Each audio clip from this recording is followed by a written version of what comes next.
Welcome back. We're going straight to the newspaper review this morning, and we are starting with the Vanguard newspaper. Here we have experts seek tougher action against Nigeria's sexual violence. NFF board resignation. Tinubu directs comprehensive football reform. Fuel hike. Labour CSOs accuse federal government operators of gang up exploitation. Nigeria's economy stabilizes, according to NEC. Desperate politicians can't be trusted. CSOs. Crude oil imports hit 2.39 million metric tons across Lagos ports in August. Flood. Federal government allows 915 communities. 19 states are crucial risk. 14 billion road contract. Umahi Films orders arrest of Heartland MD. Yeah, I think, to me, the very significant news for me, as quite significant news for me, it's not like the others are less important, like the fuel hike thing. That's a troubling development, and of course, what can we do? But the roof happening at the NFF, I am happy that finally we are facing the demon.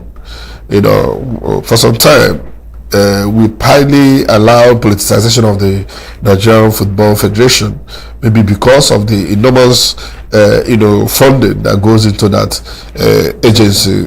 So all commerce, and then the kind of corruption that happens there. You always have issues with players about their remuneration. Failure of NFF to implement measures that will enhancing our football and all that. But in recent time, the chicken came home to roost. Nigeria began to struggle seriously with qualifying, even underperforming within Africa, and we've not been able to go to the World Cup. And finally, it has caught the attention of the president, and maybe somebody has hammered it into his ear that this is rather embarrassing that a country almost the population of half the population of the entire Africa is struggling to qualify, and we can't say that we lack the talent. Or committed individuals. Everybody knows where the problem lies, and I'm happy that is beginning to get attention. And now the president, there is a mass resignation from the NFF board. I guess they are forced to resign. And apart from them resigning, there should be a probing in that sector, not just the reforming. Of course, it's all part of it. I suspect that there was a deal for them to that they are tenured. And by football rules, you can't sack them. You understand? It would have caused a major hula balloon. Make me understand how by football rules you can sack them when we have other NFF, how they match. You understand? You can't. It's just like FIFA president. You can't just sack him. You understand? There are modalities through which you have to pass. These things were put in place to prevent meddling in football by politicians. However, it created a kind of monster because it protects corrupt football officials from being held accountable or being placed to. So I guess the government must have placed the cards before them. It's either you resign or you face scrutiny. This is what I feel. But I think either ways, even if he resigns, there should be a need for them to probe the administration what happened. The funds that have been supposedly not used properly in that sector. What I'm saying in essence is that for them to resign, there might have been some kind of play bargain for them, because if they didn't resign, the presidency can't wake up and remove them by the laws. If not, Nigeria will be sanctioned and they will not be able to feature in international competitions. You understand what I'm saying? So if you get the drift, you see that it is, it's not something like you wake up and say, SAC should go home, CAF should go home, or NFF, we are disbanding them. No, you can't do that in football management under FIFA. But at what point, when can we get to the level whereby in your line of duty you're not performing, you're not doing it right? Not only there are disciplinary measures. Also, there are allegations. There are disciplinary measures. Unfortunately, they are still supposed to face their colleagues at another level. You understand? So it's like the medical council. You can't try a doctor outside of the medical tribunal for malpractice. The doctor has to face, a tribunal. Now, even if comprising of doctors. So more like a panel to find out exactly the panel what has is to going still on. be within the football establishment. It's not usually outside the football establishment. If you remember the Semblata era, there was a lot of confusion. You can't just wake up and it will bring down the whole house. So I am guessing, I'm not sure, that there might have been some kind of deal that probably offered these people some level of immunity from their crimes in exchange for their resignation. And this is where the president is now coming in to say that to direct for a comprehensive football reform. To me, this is a welcome development. It's long overdue, because we got to ourselves to the point where football became, a relaxing, an escape for politicians. We have people who have no business, who have no knowledge about football. They just, because of the funding, just like how it happened during the COVID outbreak, when the politicians saw a lot of money in COVID. Many of them, misbehaving. They now took over the management of an outbreak that should otherwise be a health response. Remember that we lost the then, I think, the chief of staff of the presidency, who was jockeying all over the world, superintending over COVID, just because of position. They had to pass policies that enhanced political control of medical or health response ordinarily.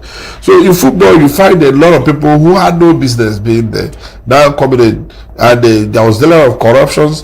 Funding from FIFA, funding from other sources are never poorly accounted for, and a lot of times not deployed for the purposes they are meant for. Well, my major concern is that in as much as there is recycling, rejigging of this sector, they should also bring in the right people. Not just to bring in people that are not appointments, they just bring in anybody and think they can work with that. But I think the issue here is that the like I said before, the chicken came up to roost, because it's showing in our performance. You understand? Because if we rig our system back home here, we don't rig the system in the countries that we are going to compete against. So it affected the whole system, but Nigeria has been struggling in football, which is embarrassing for a country of over 200 million people with all the talents. All over the world, you see Nigerians playing for different countries and they are doing very well, but we're not able to gather a team here that will win, or even do well in competitions. All right, so now let's take a look at the Nigerian Tribune newspaper. The Nigerian Tribune newspaper. End bloodshed, terrorism, banditry in the north. Reps Minority Caucus urges Tinubu. While says asks federal government to draw $5 billion from external reserve for extraordinary national security intervention. Adelabu ends contest for Oyo APC tickets, laments injustice, urges reconciliation ahead of 2027. That you can find on page 27 of the Nigerian Tribune newspaper. Economic reforms, exports, real gains, costs, prospects. Rather says economy has stabilized. Finance Minister declares. Says focus now on conversion of stability to prosperity. Cautions against reform fatigue. Governors reject blame over accountability for fuel subsidy removal proceeds. The traffic returns on Oyo Kaba Road after emergency repairs. INEC publishes particulars of governorship, state assemblies, candidates today. Campaigns begins September 9. That you find on page 21. Campaign begins September 9. Health. Eating tomatoes daily may help decrease fat buildup in the liver. That's a study. G100 gathers ADC, PDP, SDP, others Monday to plot opposition cooperation. Radar says molds 5 specialized working groups. Key documents to be ready in 4 weeks if approved. Tinubu includes door meeting with APC governors. PCC tops discussions. All right, so what's getting to me here is the economic reforms. Experts weigh gains, cost, prospects, and this other one says economy has stabilized. Finance Minister declares, says focus now on conversion of stability to prosperity. Is how they say it, and concludes on it. I want to move to the next chapter. But don't they have survey for the average Nigerian?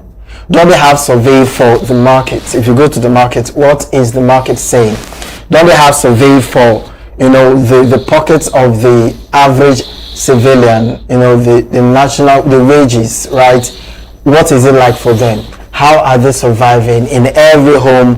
What is it like to send a child to the market, to school, and then to feed, for transport, and what have you? Is there no survey for all of that before one can conclude that the economy has stabilized and then there is a shift, a conversion for stability of prosperity? Don't we have all of those surveys? Every regime come up with very innovative cliches to dance around the issue of economy. I wish they could be that creative and innovative in the economy, with the economy itself. I remember the Buhari regime for 8 years. We were lampooned with all kinds of cliché, talking about body language, talking about just temporary glitches before we begin to enjoy Uhuru. They talked about 14 years of waste. There are all kinds of excuses being done for that regime for 8 years. And of course, at the end, we are seeing gigantic loans that didn't translate into any meaningful infrastructural improvement. We are here again with this regime, and of course, we started with the fuel subsidy removal, and they've been telling us how beautiful the economy is, even though it's we're living on it every day, every single day, and we are yet to experience that stability. I mean, I don't know how the economy will translate into prosperity when the wages that workers receive before this gigantic inflation remains the same.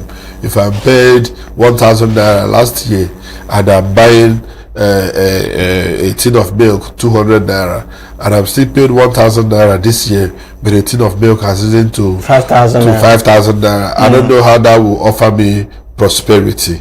And now we have insecurity within the agricultural belt, and the food inflation is soaring. I don't know how this will translate into economic prosperity. Okay. I don't know how high rise or escalating or even unstable petrol pricing can offer economic stability and economic prosperity. The problem is that these cliches, they sound like voodoo, because we just have to believe them. We just have to be, if you don't believe them, then you are not patriotic. Your patriotism will mean that even though you feel pain, you should not talk about it. You should internalize it and believe that it is a positive pain. But at the end of the day, what is the economy if the people are not living well? Economy is supposed to offer us a high standard of living, a better health indices, maternal child mortality goes down, life expectancy will go up, purchasing power of naira should also stabilize. These are the indices we know, because the economy is supposed to offer the people a good life. Without a good life, I don't know what else the economy will offer us. So the Nigerians on the streets, I'm sure, will not agree with the minister, because this is not what their lived experience is telling them.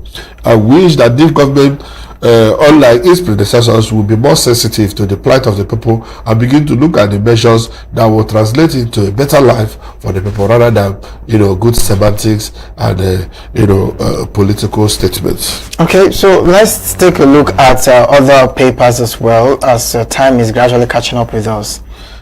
Yeah, the Daily Sun. Okay.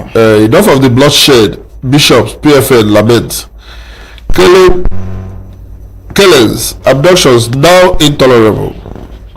CBCN. You can't build future on tears of innocent people. Christians rally for abducted Muslim worshippers. IGP deploys AIG, anti-terror squads. Air wing for rescue. Subsidy service, governors reject accountability blame. Offers CNG as answer to hardship. Move to cut transport fares, food prices. 2027 battle lines drawn. Tinubu APC governors meet as Atiku Obi Makinde Duke perfect alliance August 31st. 6 parties open talks on common front.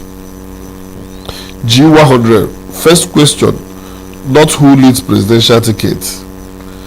Negotiating teams, 5 working groups on table. 1,608 military police widows get 819 million RHI report support. Enough of football failures. Tinubu. Abia at 35. Chidoka commends Ojikalo for role in state development. Says Senator puts Abia firmly in national conversation. Report. Nigerians pay 12 billion ransom as kidnapping feeds terror network. 1,142 killed. 7,800 in 11 months. Now this is staggering. If you look at what the bishops are saying here, bishops and the Pentecostal Fellowship of Nigeria are saying here, that killings, abductions now intolerable. You say you can't build future on tears of the innocent. And they joined it to the report here that says that 1,142 people and were killed, and the 7,825 people were abducted in 11 months. How do you suppose that would be a stable or even prosperous economy in this kind of atmosphere? Because a chunk of these people being killed and abducted are farmers who produce the food that we eat. They are also professionals that work in the economic sectors. They are traders who trade on essential goods and services. So how can you expect rationally or even project that in this kind of environment that there's going to be economic stability, not to talk about prosperity? I think the government should just come out plain that the whole security situation is overwhelming, and if you need a foreign body to come in to support you, then say it, because we can't be having numbers like this day in, day out, and it's normalized. We seem to be used to it, and it's not supposed to be so. How can a government be in position and we have numbers of thousands of people going through abductions, going through deaths, and then being paid ransom of over 12 billion naira in 11 months? In 11 months, less than a year. And we have a government, we have security personnel, and then when election is around the corner, they promise heaven and earth. It's really, I saw a video. I just think that the government is not incapable of containing this insecurity, because they are capable of organizing the elections in the whole 36 states and the capital. Maybe the economic stability or prosperity that the finance minister is talking about is the economy of the kidnappers, because they seem to be the only ones who are doing well. Or maybe they have the money to come out for electoral activities. The money is always there. There's always money for one thing or the other, and they feel Nigeria is okay financially and everybody is doing well. Because how can we have this amount of money going into ransom payments when Nigeria is going down by the day and the government is not really doing anything? We've not heard from the news that these are the measures put in place that will say indeed this government, security is their top priority and they're working towards it. It doesn't make sense. Help me make this make sense, because it is not making sense that we have this in and out, and yet this government is still thinking about next administration. And I won't be surprised, because of course that's what is on the top list right now. Not security, not the economy, but how to make sure they make it come 2027. I'm sorry, you wanted to say something. I want to say we are behind. I want to go for a short break. We'll be right back shortly. Stay with us.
All right. Thanks for staying with us. Now we go straight to the next paper on our desk.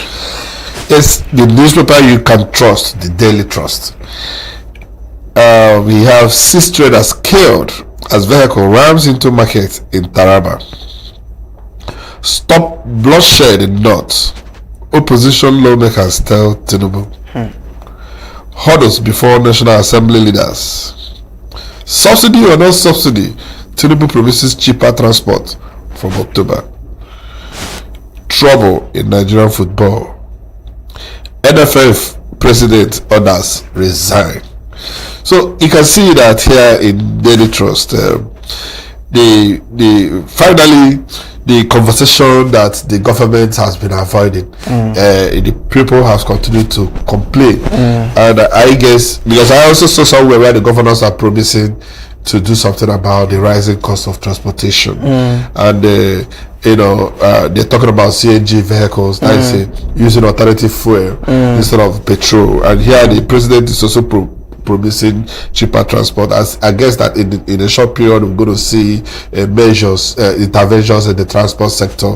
Probably the federal government going into mass transit, provision of mass transit buses and more CNG vehicles on the road, and maybe more. You know the impression this is given to me. It's like what people usually say, that one of the ways that these people take advantage of Nigerians is by making my Nigerians poor. So when they make you poor and they give you this stipend or palliatives, you depend on them, and you see no reason why you should vote them, because if you can do this all this while, it's called tokenism. But if you can do this all this while, do you need someone to be on the front line to make a noise about something before you think of this? A government that is active and sitting and being proactive will think of measures. If you have the people at heart and you see the complaints from the people, you see the concern from the people, you will think outside the box. What you sleep and wake up with every day is, how can I make the lives of these people better? I don't know if you were around during I don't know if you were here. I mean, this planet during the times of the military. But I remember even Sani Abacha had an extensive mass transit intervention from the federal government. What a lot of, during the oil wave fall, the federal government provided a lot of mass transit buses to states. Interstate transportation, intrastate transportation, we got very comfortable buses and cheaper buses, and it cushioned the effect of rising petrol prices. So if military governments could think about providing some kind of interventions, and if you may, subsidy, that thing that they have so much demonized as if subsidy has become theft, how much more a civilian government that has their heart, that is they are with us here. I mean, we are the same. Yes. We are the same people, and some of them came from where we are to get to where they are now. So I think it points to insensitivity, and we had to really grow like this before response. And even the infrastructure, which they claim that the monies are being channeled to, you can for some time now, the Lagos-Ibadan Expressway has been a death trap. People spend 72 hours in traffic, and in fact, there was something that happened a few days ago in the internet, because of the Lagos road that had become impassable, and a lot of people had to scrape money together to fly, including those who are fearing abductions and the high cost of ransom. So people now, there's a surge in air travel, and somebody created a video and said that the people are now flying more because of economic prosperity in Nigeria currently. Now the major is gaslighting. Yes, the major flight occasions are because people are just so scared to follow the road. And because of those who do not, who manage to command their fears, they get stuck on the road for 72 hours for journeys that are less than 6 hours. Yes, traffic, bad roads, very terrible, unpassable road. And back then, people can live. Back then, night journeys were like the best. I mean, you enjoy it, and the next morning you dare not. So there's no escape for Nigerians. You complain, they mock you. you don't complain, they say it's because you have prospered. And it's really troubling, because I remember vividly Onayekon making the statement that the people surrounding the president, they are sycophants. They just say things that the president wants to hear. And if somebody is coming outside your box, outside your committee, coming to give us information, are you not supposed to sit back? They see it as a threat. They see it as you are fighting the government. The most sensitive part of this sycophancy is the sycophancy over insecurity, because we're talking about real people dying here.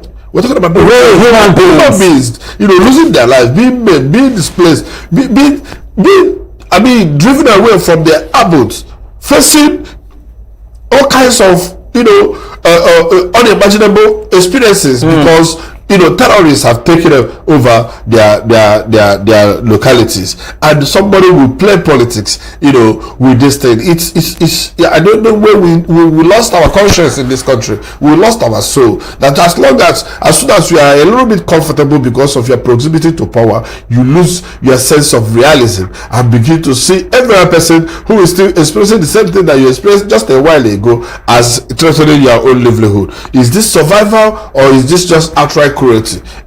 I weep for Nigeria. You can see that almost all these people here are talking about the killings, the bloodsheds, the terrorism, the abductions, and Nigeria keeps denying the issue of security. Insecurity in Nigeria, is something that you can no longer shy away from. The government needs to confront this malign first long, because I don't know, is it until Abuja is conquered that they would know that we are in a dire situation? Terrorists have taken over, stretches of land around our communities, and the federal government is not doing enough. That reminds me of an experience I had a few days ago. I was in a community where the herders they unleashed their cows on the farms and they were destroying crops. So the women complained, and it got to the local government, and they reported to the police, and the herders, their leaders, offered to pay money for damages. But these people were reluctant to collect money. Do you know why? Why? They say as long as these people pay this money, there will be kidnappings around that area. They do everything to recover the money. Nigeria. Now let's take a look at the next newspaper here, the Punch newspaper. On the Punch newspaper, WAEC result crisis worsens as official alleges irregularities, glitches. Still the Punch, 2027 APC opposition clash over federal government's $1 billion household palliative. Interesting. The writer says opposition alleges federal government's 2027 vote buying strategy. Yeah, that was a little bit for me to see. Vote buying strategy. You can find that on page 2 of the Punch newspaper. Still on the Punch, Tinubu APC governors move to fix campaign list crisis. Tinubu governors, APC heavyweights hold 2-day strategy meeting in Aso Rock. And APC may drop controversial chieftains as PCC lists undergoes review. APC plans more social interventions ahead of 2027 poll after $1 billion scheme. Federal government, states target cheaper transport fares with CNG bus rollout. Suspected thugs fall on those speakers' impeachment. And that's just about it on the Punch newspaper. See the part that we just talked about this, but state target cheaper transport fares with CNG bus. I don't know if you could remember, there was a time I also talked about this. We're talking about the economy. What is the impact of the state really? I'm not really feeling the impacts of the state. I understand that things are tough, but for crying out loud, each state have the allocation, assigned to them. What really are they doing? Is it just about the projects? I understand that projects are important. We have to see the impact of these allocations and revenues, of course, but how about the people? If each of these state governors are complaining about Nigeria and the situation, what are they doing about their own states? How are the people living in these states are faring? What are they doing to subsidize the sufferings of these people?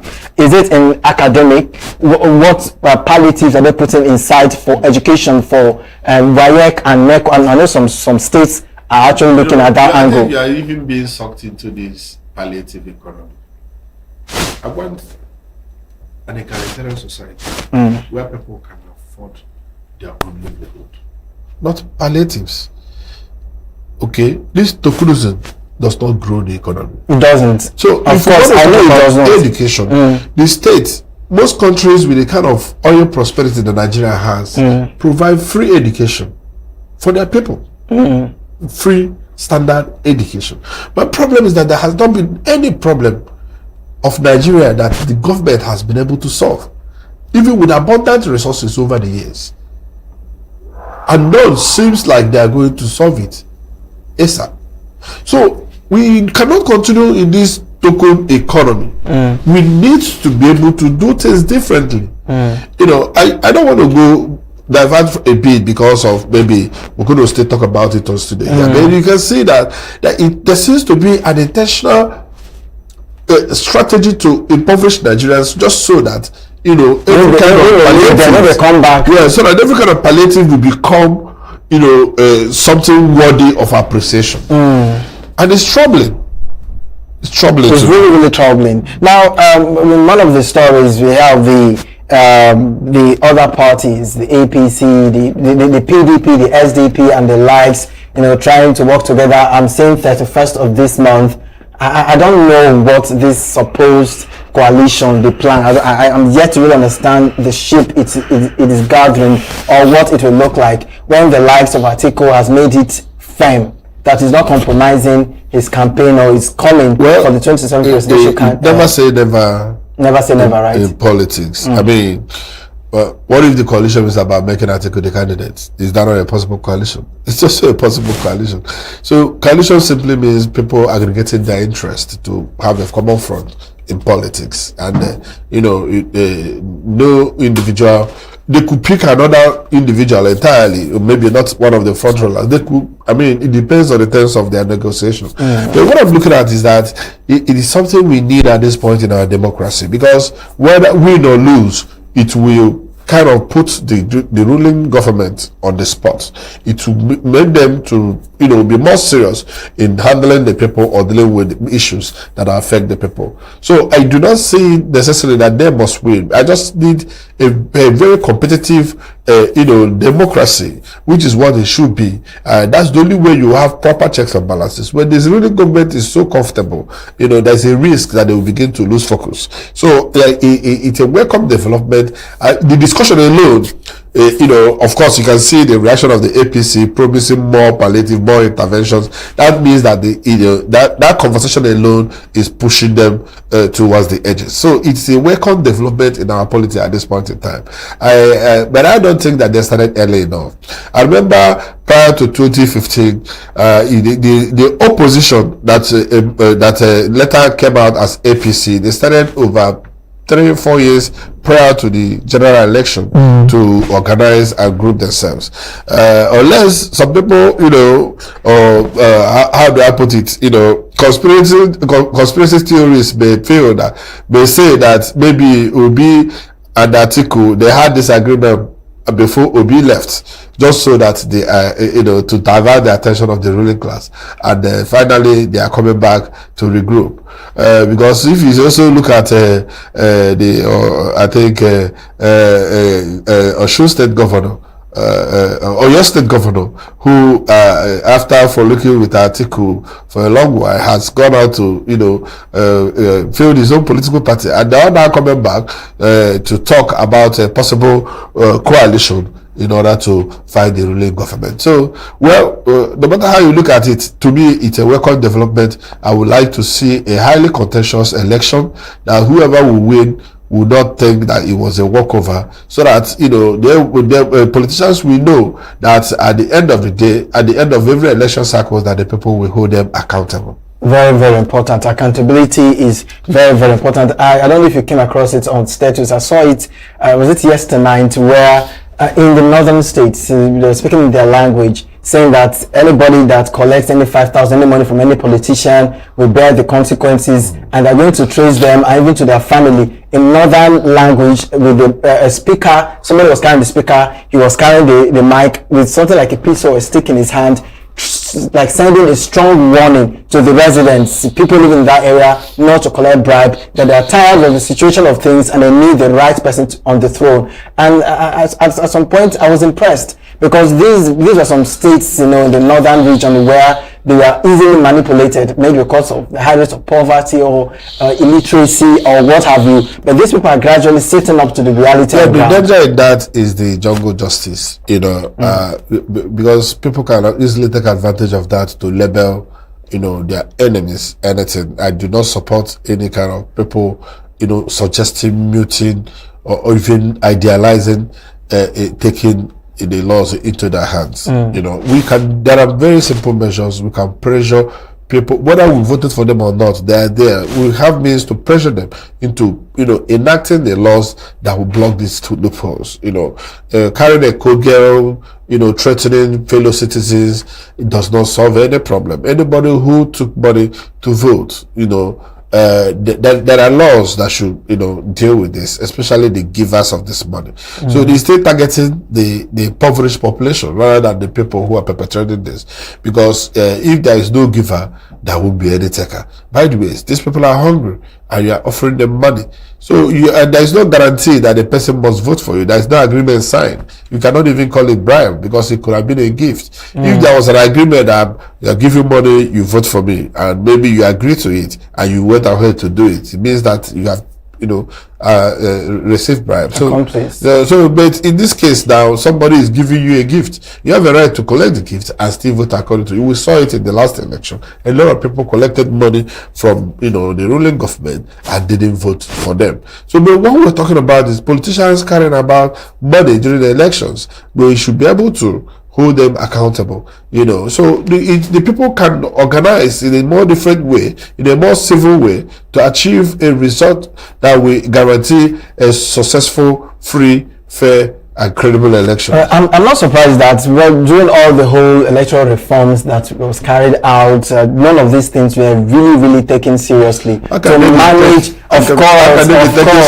even the technologies that have offered us some progress, we are tinkered with, and if not for the reaction of the people, it would have been taken away completely. And so this National Assembly is not interested in enhancing our election. They're interested in making sure that the government power retains power. Yeah, because once the power is retained, the money is retained, and even more will be sent to the account. And it's really disturbing, because if we are claiming that we need a free, fair, credible election, are we not supposed to set measures, if not for anything, to scare these wrongdoers, and of course to bring out the political willpower to make people be punishable for whatever electoral crime carried out during elections. These are things that a country is ready to really manage this menace, bedeviling this sector. But then again, it is what it is. We had the Peace Pact, and then the president of the country that is representing his party, a candidate, did not show up. To let people know that I mean business. This time around is not business as usual. What message are you sending? Well, it's really is what it is. Yes. So let's just run through one of the papers and then we call it a day. I think we have the Daily Independent here.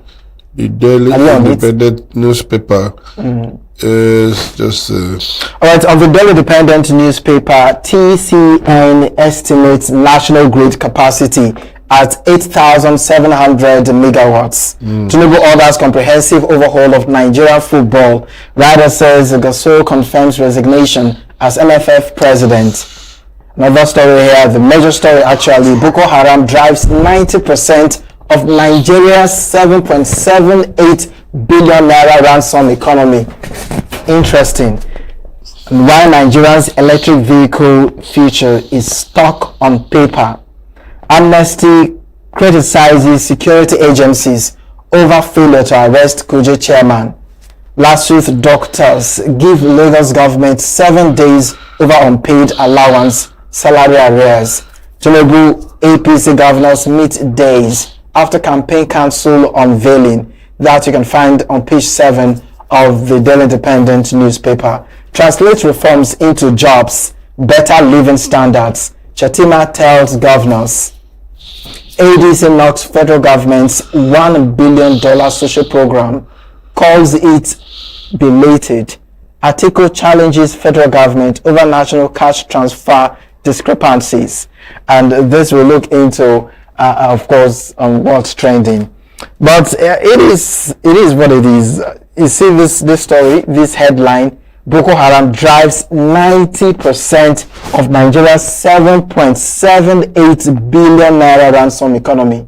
That's the business of kidnapping, the business of insecurity, the business of banditry, the business of insurgencies, and what have you, thriving in Nigeria over the legal, legitimate businesses we have nowadays. Most legitimate businesses are folding up. Some are drowning, while some are going through the issues of insecurity, power supply, and what have you, while the illegitimate ones, the illegal ones, are thriving successfully without any form of barrier or any form of stress. Before that, maybe the economy that the finance minister was talking about, that's stable and going to prosperity, is the terror economy.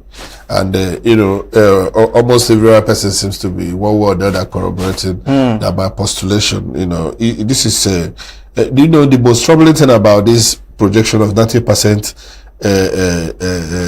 driven by Boko Haram, because Boko Haram operates within the agri-belts, the most food productive regions of Nigeria are the areas affected by this Boko Haram, and of course the threat it is to Nigerian food security. So I don't know. I don't know. I do not accept that this government is helpless over insecurity, because even when people suggest seeking for assistance, the government reacts, extremely, shouting these people down. But the government doesn't seem to be doing much. Even small countries are making more serious efforts to fight insurgency in their countries. We hear about the efforts of the Burkina Faso military regime to contain terror, and the other smaller countries like Chad, Niger, and what have you. But here in Nigeria, it seems like we are applying balm over our terror issues. Why can't we take decisive actions to push back this escalating terrorism in Nigeria? I think Nigerian government could do better. Nigerian government to do better and should do better. If not this country, I see it hanging on the precipice. It's becoming a habit, a norm that politicians will just wait, make everything scatter. And during election period, before election, they'll start to try to be serious, to brainwash and to manipulate the thoughts of Nigerians, so to speak. I want to believe that Nigerians are better off. I want to believe that Nigerians know better, that they won't allow politicians to take advantage of them this period. All the goodwills, all the kindness, all the gestures, all of a sudden they are aware of the different schemes and plans that you're supposed to put in place to better Nigerians. Don't let this fool you. 2027, do the right thing. All right. Now, this is where we call it on the newspaper review. We will take a short break and we'll come back to take a look at other stories rocking the state. Don't go nowhere. You don't tire for this picture. Make you follow Unorodo. Nigeria don't go digital with free TV. Over 100 channels they with you. Sport, news, and better entertainment for your own language. No matter where you dey, whether for city or whether for village, the satellite signal they reach every corner of Nigeria from day one. No monthly payment again. Once you get a window free to air decoder, you don't win. This one, now our own national asset. Even from your phone, you feel watch out. Just download the free TV app and carry your TV go anywhere you dey go. Scan that code now or call 0700 388 7277. Free TV, digital TV for free. Brought to you by MBC. We are local. International communities observe. Just finished the game. Why the main market is in chaos. People are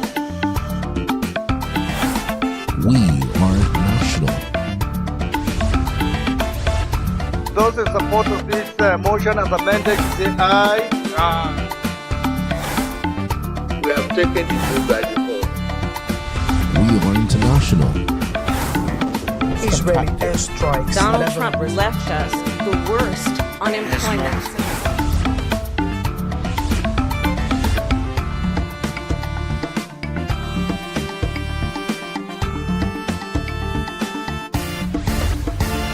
Signature TV, news in your pocket.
Signature TV, news in your pocket.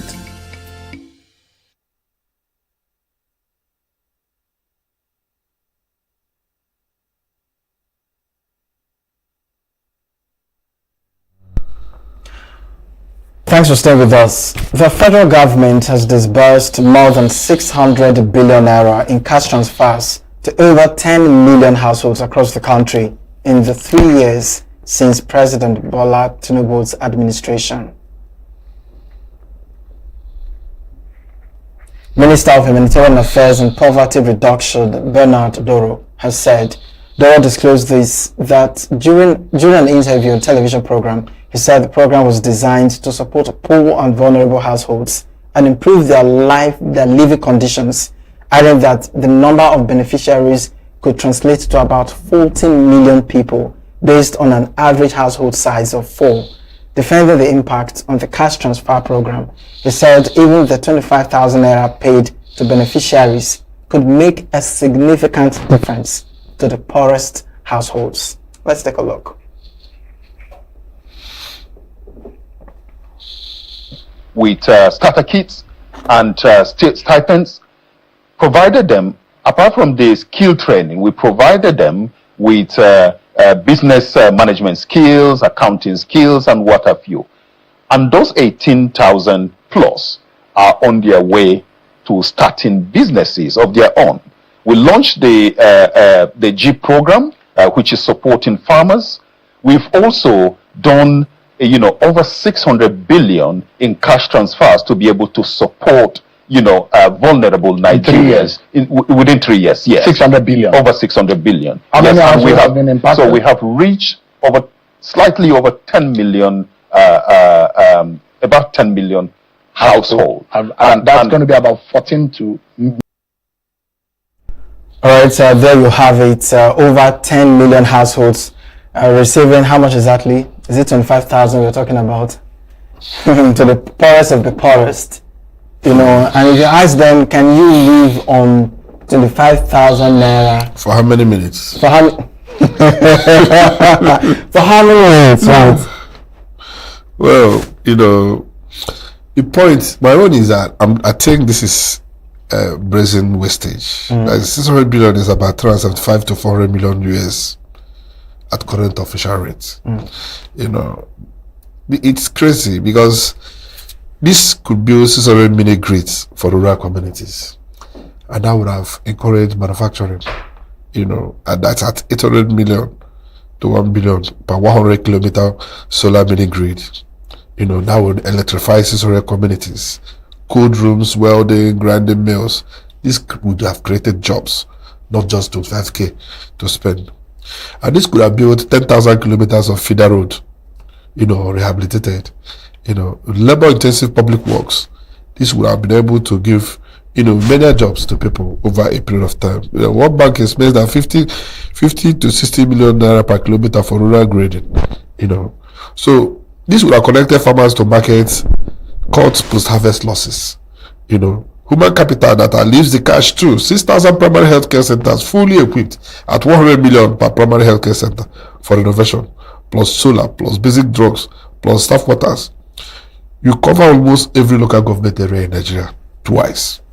3,000 model classroom blocks with solar plus toilets and 200 million per 6 classroom block. That's education infrastructure for 180,000 pupils.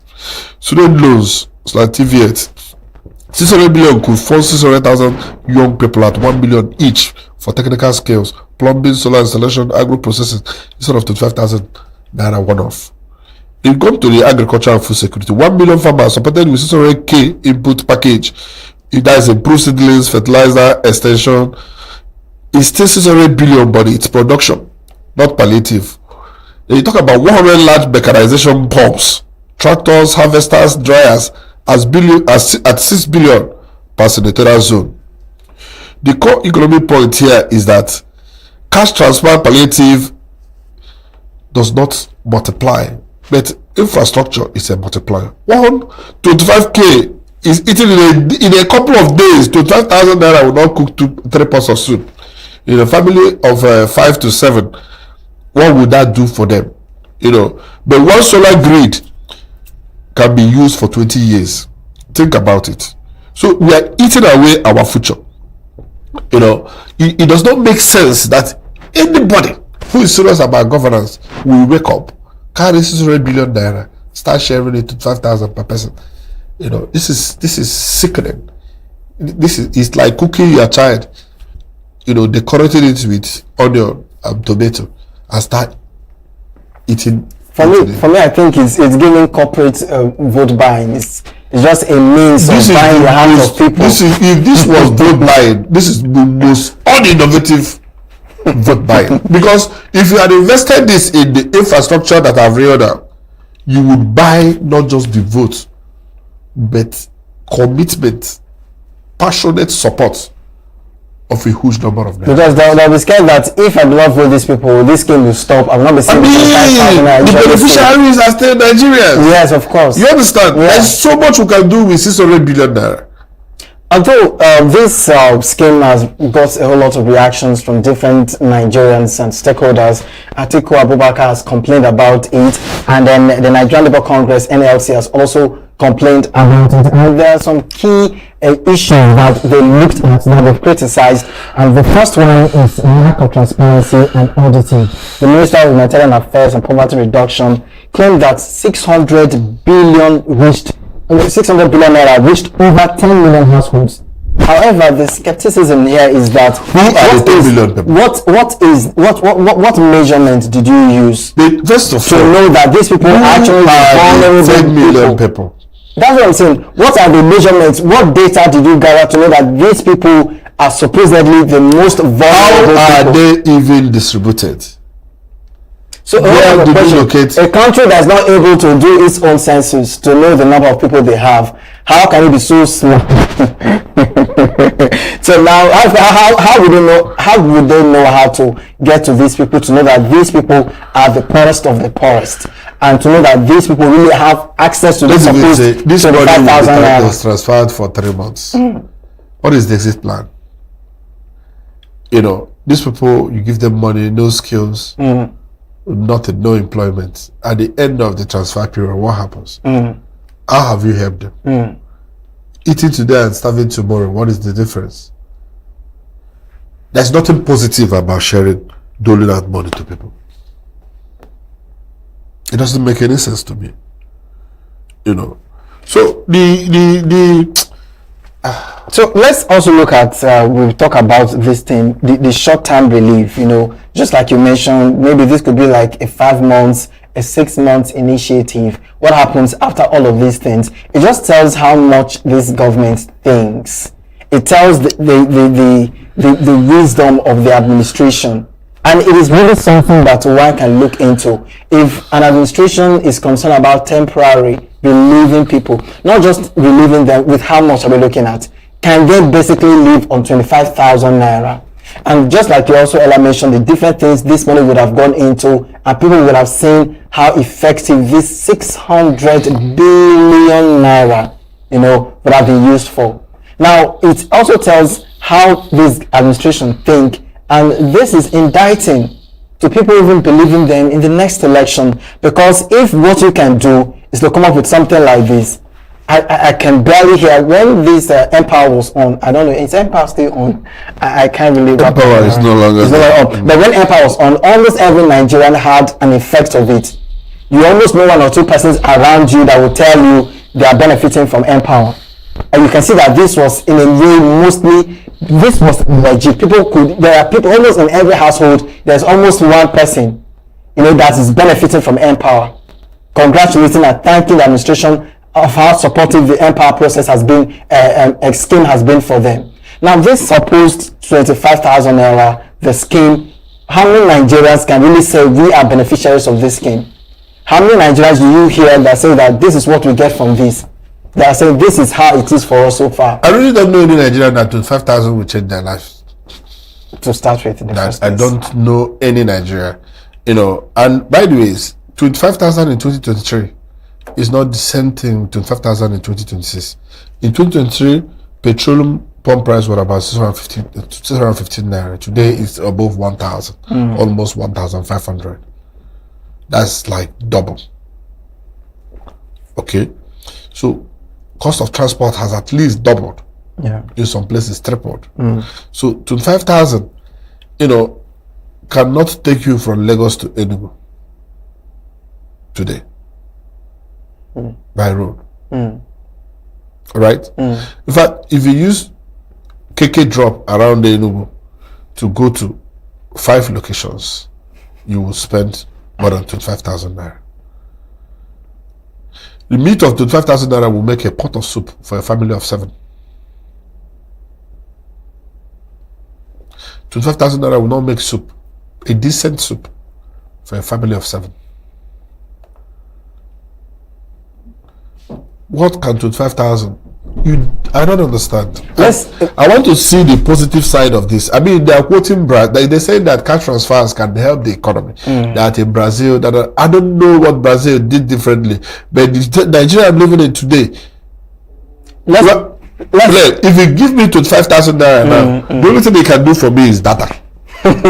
Now, you mentioned Brazil, so to speak, right? Brazil, they have their data of the numbers of people they have. They have accurate and at least legitimate means of carrying out some of these things. Now, let's bring it home.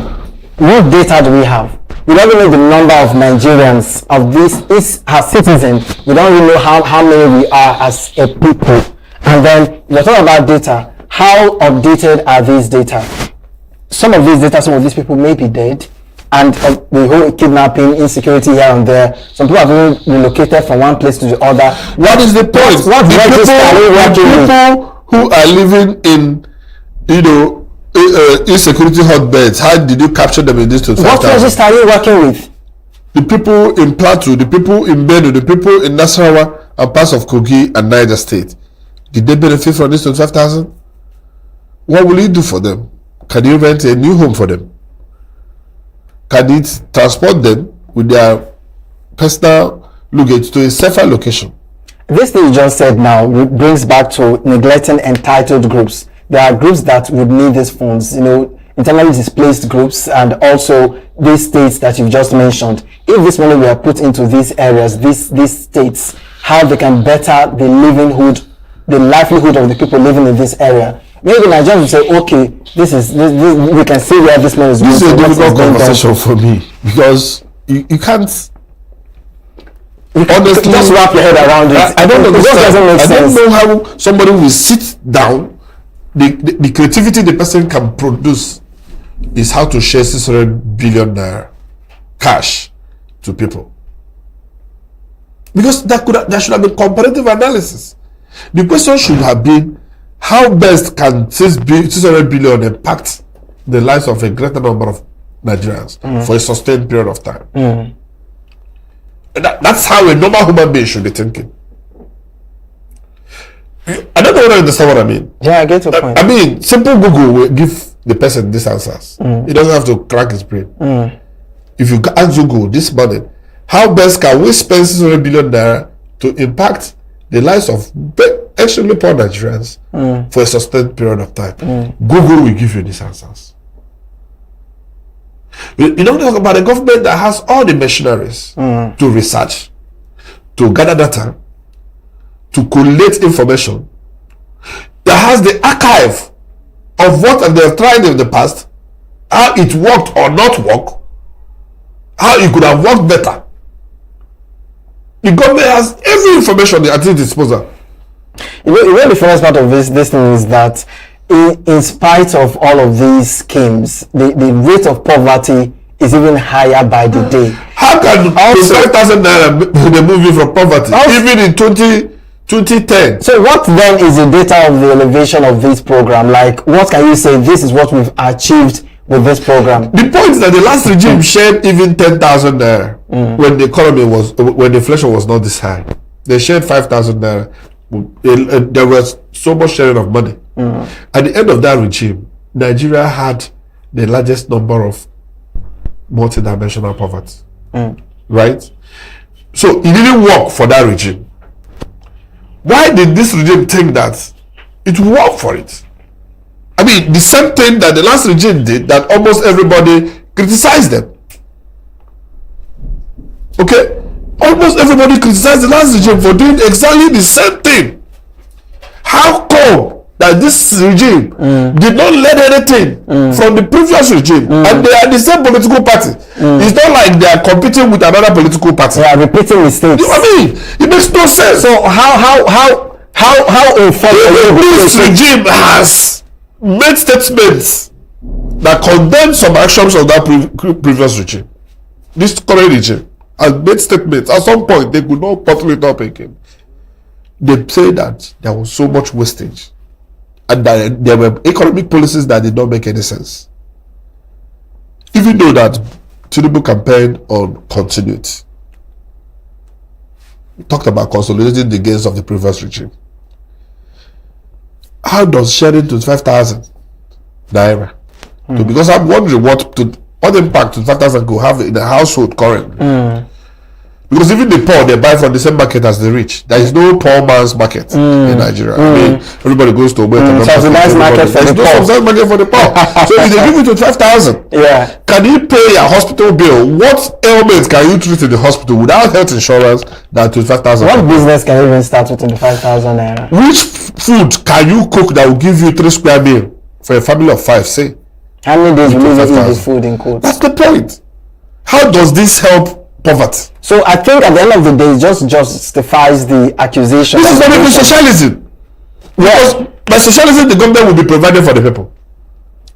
This is the only thing that could inspire this is that some people intend to use it as a machinery to manage funds. So enrich themselves. And also a means of vote buying. Let's even talk about cost of transferring this money.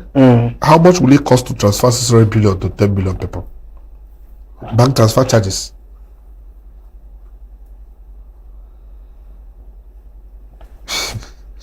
According to ADC, they argue that the unbacked cash handout serves as a tool for political patronage and future vote buying rather than a genuine socio-economic intervention. It does not even make any sense. I don't agree with the vote buying thing. If somebody intends to use this as vote buying, I don't think that person is also thoughtful. He thinks that Nigerians are idiots. You understand what I'm saying? Because you are transferring this before the election period.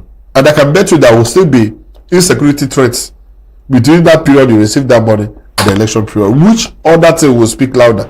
The 5,000 that you collected, and the next day your family or friend or even you will die, will be killed by insurgents. What kind of votes are you buying with that? If they are carrying the, Ghana must go bags of money on the day of election. We say that people may react at that moment. That would have been vote buying. But I'm still going to drive to my community on a bad road. I'm still going to go to the hospital and not be able to pay for my medical bills. I'm still going to hear about a friend or family member, someone I know who has been kidnapped. I'm still going to be added to groups where I need to contribute money to help a Nigerian that has not been able to go to hospital. I'm still going to pay school fees in private schools for my children after receiving your 25,000. And you think you have bought my vote? So I don't buy the idea. If it was vote buying, then it's not a smart way to buy votes, because this will not in any way resonate. Well, we've talked much about this vote buying, these supposed 600 billion naira disbursed by the federal government, and the questions on the lip, the question actually on the lip of many Nigerians, the question that I want to ask you as a Nigerian, you can also drop this comment on our YouTube platform, wherever platform you're watching this from.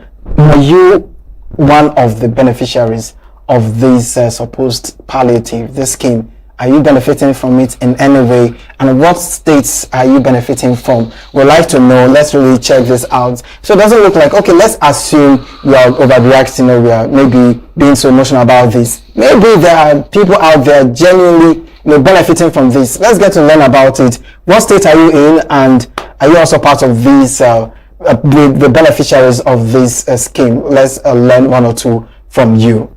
All right, so stay with us. We'll go for a short break. I will be right back shortly.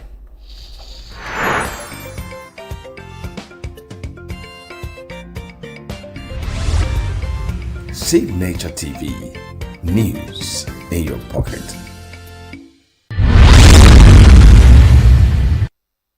Why is it? How is it that the furniture market is booming? How is it? Why is it that the electronic market is booming? It is because of corruption. We have to face it head on. There is corruption in the land. Very serious corruption is embedded in our system. Why is it that in a country where a lot of the majority of our population cannot afford 3 meals, even 2 meals in a day, why do people get all the money with which they are buying all the things that you mentioned? Furniture and electronics. Go to the automobile market. Go along Kubwa Road. Go around Nigeria. You see how people are buying obscene cars. Okay. And so on and so forth. Where people are facing a real crisis of existence. Yes. So you cannot legislate people to go and die. You cannot make a law that that LG should file out and go and die in Nigeria. You cannot make a law that Honda should file out and go and die. How do you mean? What I'm saying is that even Dunlop that was here has gone. And other countries, why are they going? The environment of doing business in Nigeria is very, very hostile and bad. And we can handle it. We can change it. That is the starting point. It's not by legislating people to death or legislating corporations to go and die, because this is a dying field for corporations. We need to make because of corruption, because friendly. Do you have rules to drive on? Do you have security? Do you have what do you have?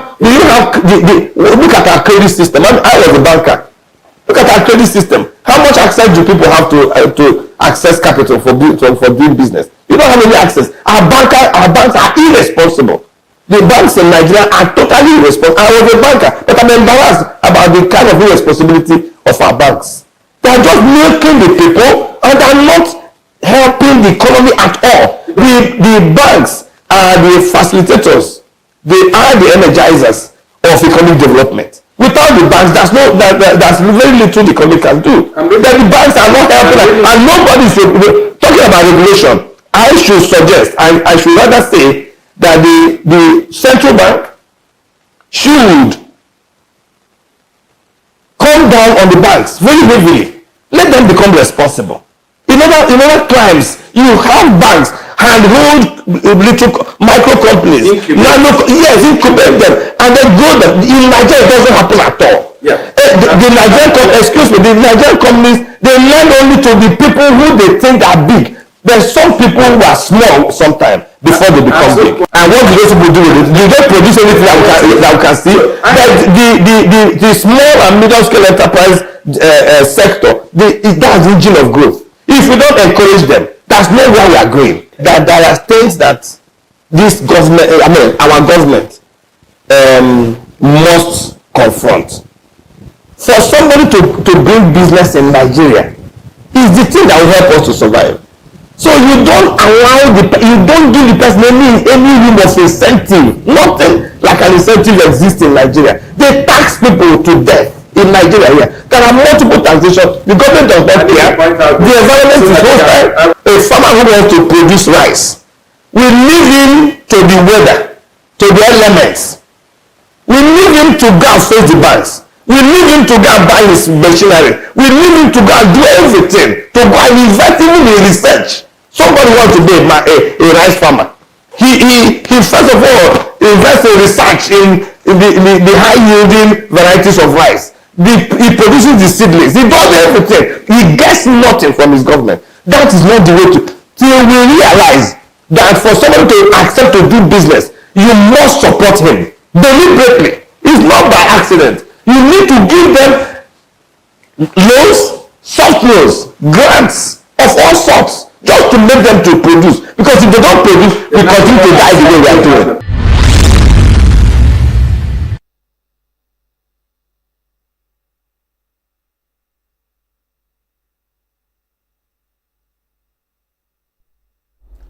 As the 66th Annual General Conference of the Nigerian Bar Association (NBA) continues in Port Harcourt under the theme Beyond Limits, Redefining the Practice of Law, one fundamental question is again confronting Nigeria. Is the judiciary building Nigeria's democracy or gradually destroying public confidence in it? The judiciary remains the last hope of the common man and one of the strongest checks on executive and legislative power. Yet concerns persist over delayed justice, conflicting judgments, political interference, corruption, allegations, and the growing perception that justice is sometimes inaccessible to ordinary citizens. The numbers are worrying. Nigeria ranked 120th out of 143 countries in the 2025 World Justice Project Rule of Law Index, placing it 23rd out of 34 countries in sub-Saharan Africa. Court congestion is also a major challenge. As of the first quarter of 2024, Nigeria Superior Courts had 243,253 pending cases, excluding the Supreme Court, comprising 199,747 civil cases and 43,506 criminal cases. So, is Nigeria's judiciary the guardian of democracy, or has the crisis of public confidence become one of democracy's greatest threats? Now, we're going to take a look at some of the activities going on in Port Harcourt at the NBA conference, and one is what we're having now on the screen. Let's take a look. If the coalition is for good governance, to tackle the issues affecting Nigeria, I agree on it, and I still think it can be achieved. However, when we talk about coalition, we have to first examine people's records, starting from their background, their competency, their capacity, their commitment and character to be able to drive that new process. If we have somebody who I'm convinced will do that work, of course, yes, we're already talking with each other. How do we come together? Today, the most important thing we need here is unity. But that will be unity of purpose, unity to change Nigeria, unity to ensure that we start doing things the way it is supposed to be. I said first that it's difficult to achieve a coalition. So if you don't have a coalition, how do you step down? Okay. Then I also said a coalition should be based on performance. And I say to you, there's a referendum. You should do a referendum. We have all served in government. Atiku has served in government.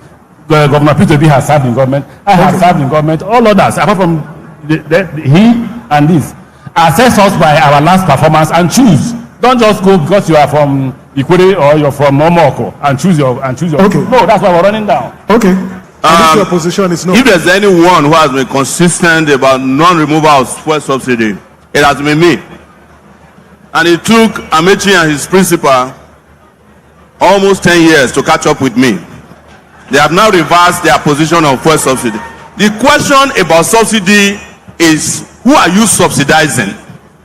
You are subsidizing the elite. You are subsidizing the governors. The only people who are doing well since they removed subsidy are the governors of states.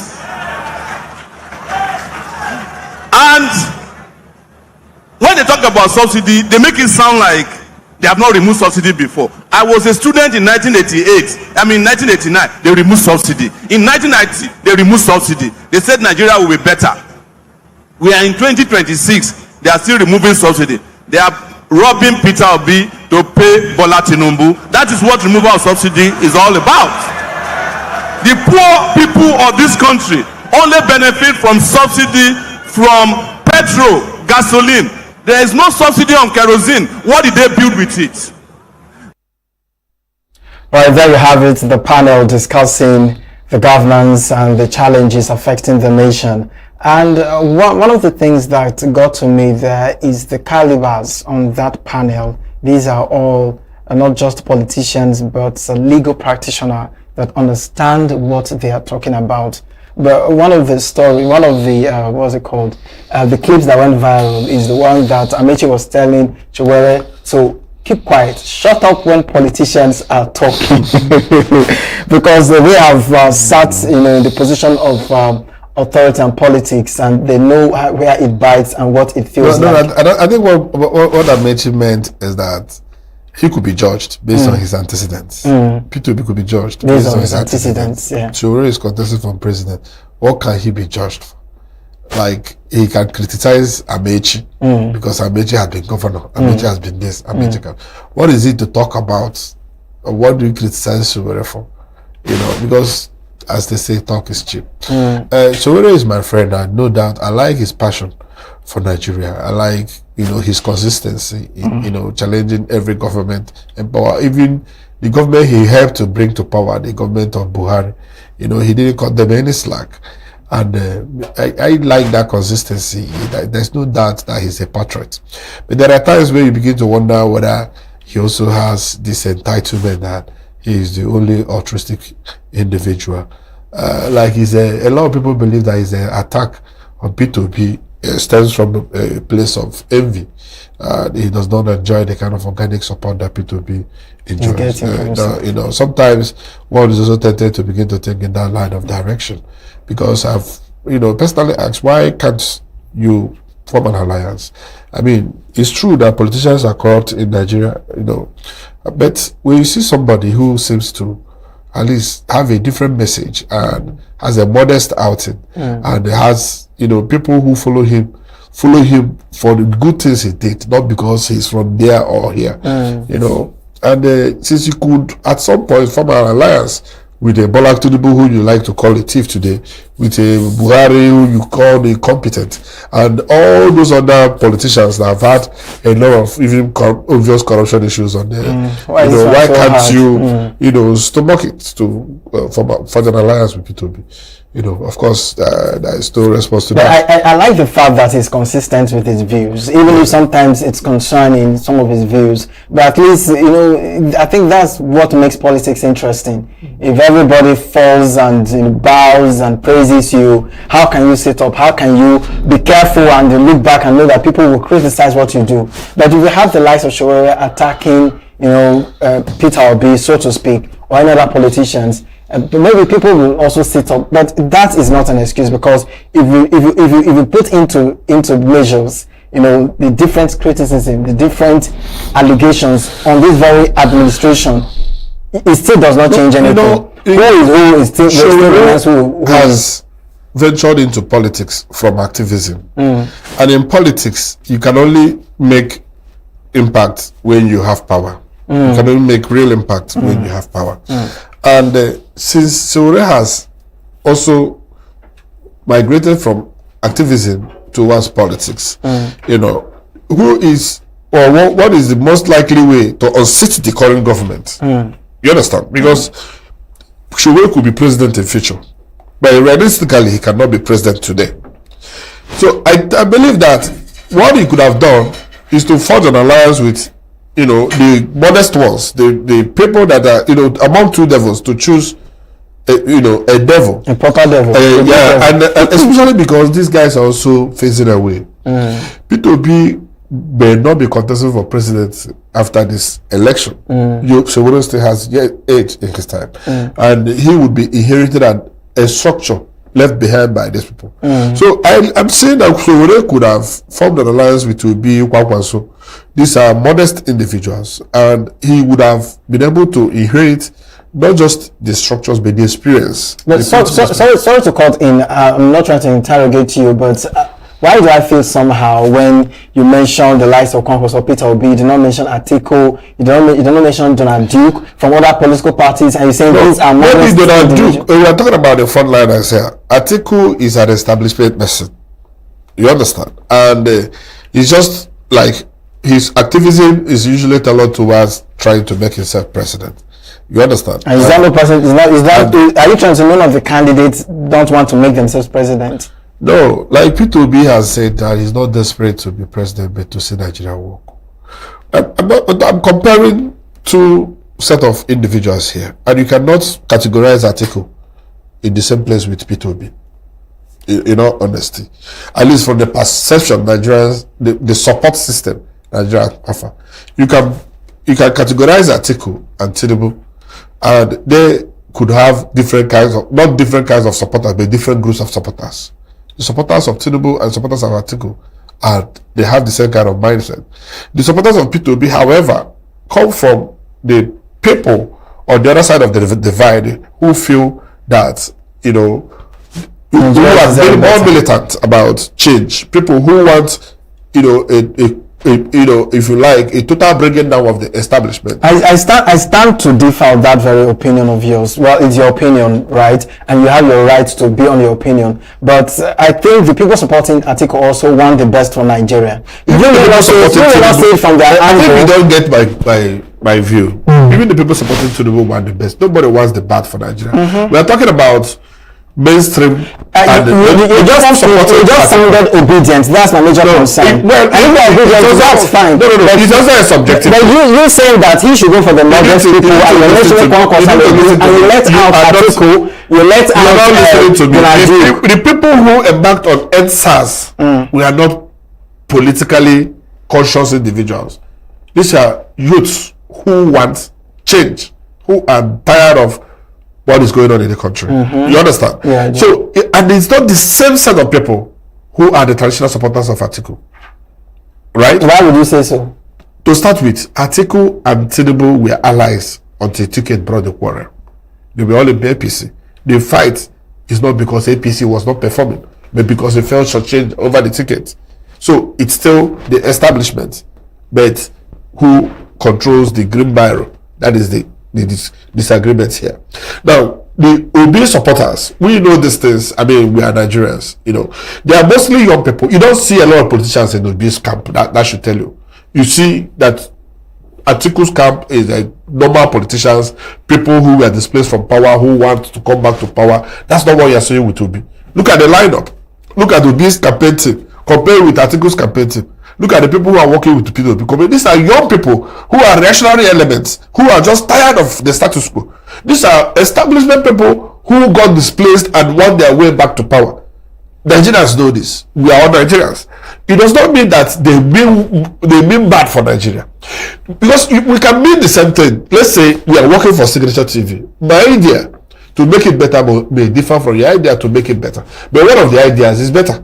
or one of the ideas is conventional. Why the other? You can see somebody who come from say Radio Nigeria come to this place and he's saying that if we do it like Radio Nigeria, it will work. You see somebody who will come from Info FM and say, no, we need to do it like Info FM. For the both of the groups want the Signaturetv to work better, but not from the same perspective. It's a good thing that you just landed on that area, not on the same perspective. I would rather say that these people have this idea about what they feel is a better Nigeria, and these people have an idea what they feel is a better Nigeria. But for us to write off a particular candidate, I think it's what the electorate will do on the voting day. And I don't think... Yeah, before the electorate get to do that, I mean, the job of the media is number one, to set agenda. Number two, we also have the... But the media sets agenda, but the media does not campaign. The media does not... You just sounded that way. And I'm okay with your opinion, but you sidelining every other candidate... I'm talking about Sowore. I'm talking about the attributes of a particular politician. It doesn't make you excuse me, give me a second. You are jumping in. You know you like to jump. the politicians are not exactly the same thing. That's why you have different ideologies. I'm talking about ideology aggregation. Why Sowore could work with a P2B and not an Atiku? I can tell you that Atiku is not in the middle for Sowore. Looking at his political trajectory, okay?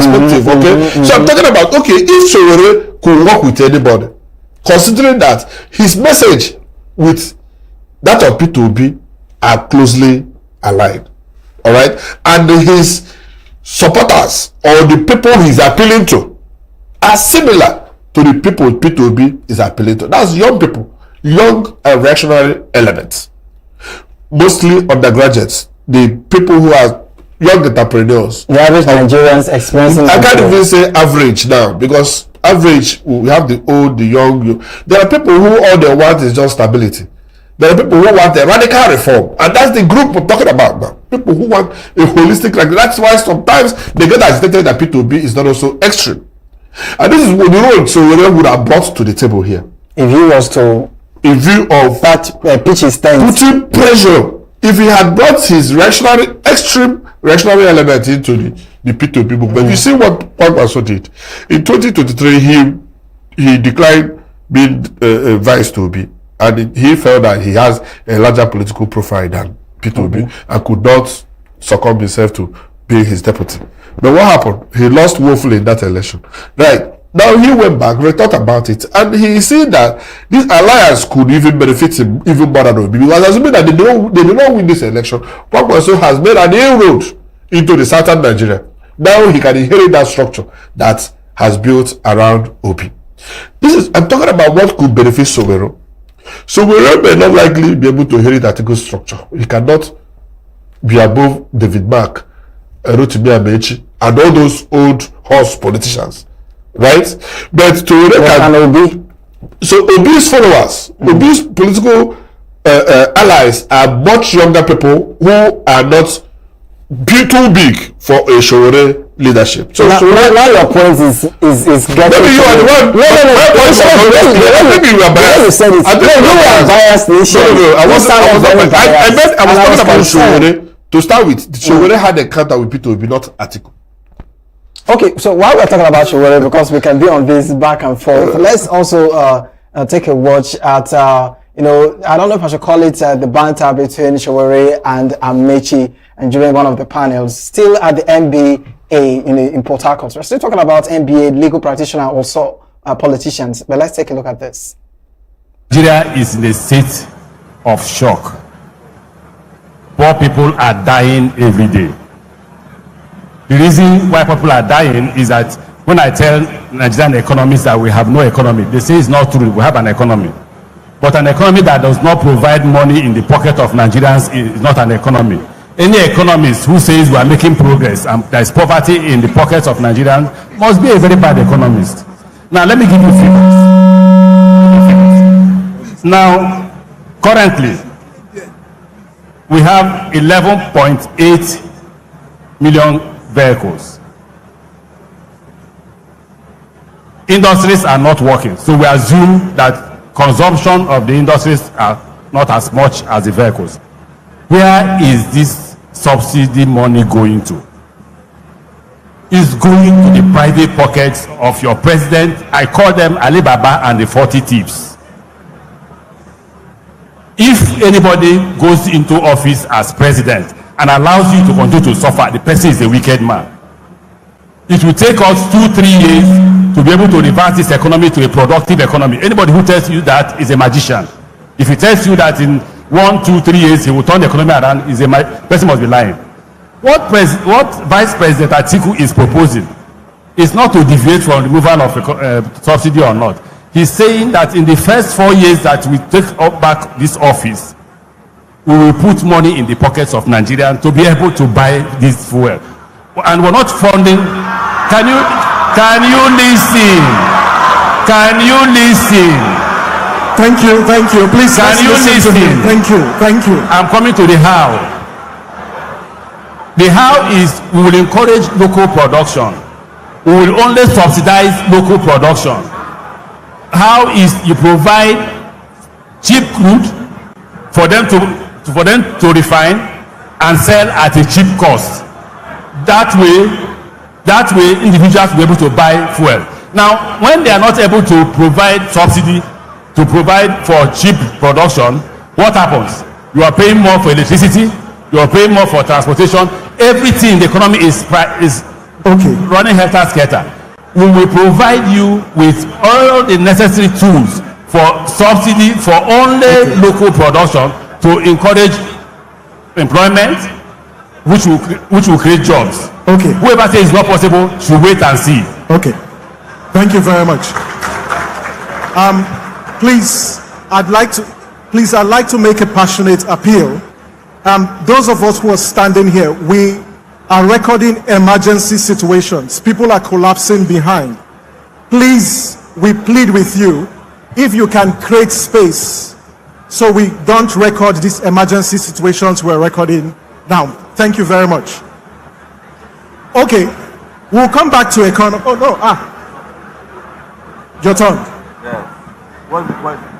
We're talking fuel subsidy. Where you stand, should we remove fuel subsidy? And if we do, what do we do with the savings? If your position is no. If there's anyone who has been consistent about non-removal of fuel subsidy, it has been me. And it took Amechi and his principal almost 10 years to catch up with me. They have now reversed their position on fuel subsidy.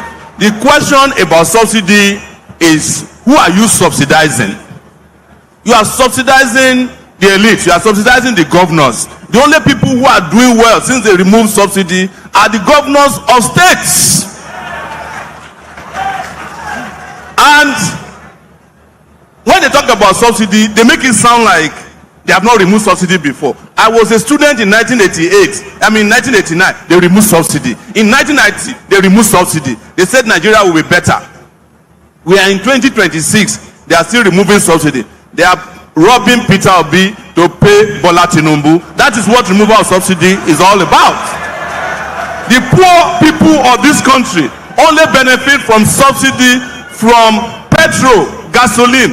There is no subsidy on kerosene. What did they build with it? There's no subsidy on A1 jet fuel. What did they build with it? Please, don't let these politicians lie to you. I love one thing that Amechi said. He said, apart from Showore and Adebayo, the rest of us have been in government and we have failed. They have no business coming back. Yes. It is, you guys should be apologizing to the Nigerian people. Let me say one more thing. Stop lying. Let me say one Stop more thing. lying, Showore. No. I said judge us by our achievements. No, I'm adding failure to it. Say so. I'm adding failure to it. Okay. One other thing I want to say is that when it comes to subsidy, right? Transportation policy is important. We have a former governor of Rivers State here, Amechi, who built a rail line that went nowhere. If that rail line was working, subsidy would have been working for the people of Rivers State. Okay. I'm not attacking you. Okay. But your records are here in Rivers State. Okay. And we cannot ignore that those of you who have governed before, who refuse to subsidize your people. Peter Obi did not subsidize education in his state. Lecturers and doctors went on strike for 13 months. Okay. You may like him as a person, but he did not perform as a governor. That is the truth. Okay. And we can't keep pretending that there's nothing wrong with Nigeria. Thank you and very those people much. who have run Nigeria up to this point. Thank you very I will much. not remove subsidy. Thank you. Because the poor in Nigeria Thank you needs to very be much. subsidized instead of the rich. We are already subsidizing them with waivers. We are subsidizing their lifestyles. They are driving convoys and big stars and air jets. Thank you. We have a duty to return power to the people and subsidize the poor. Thank you very much.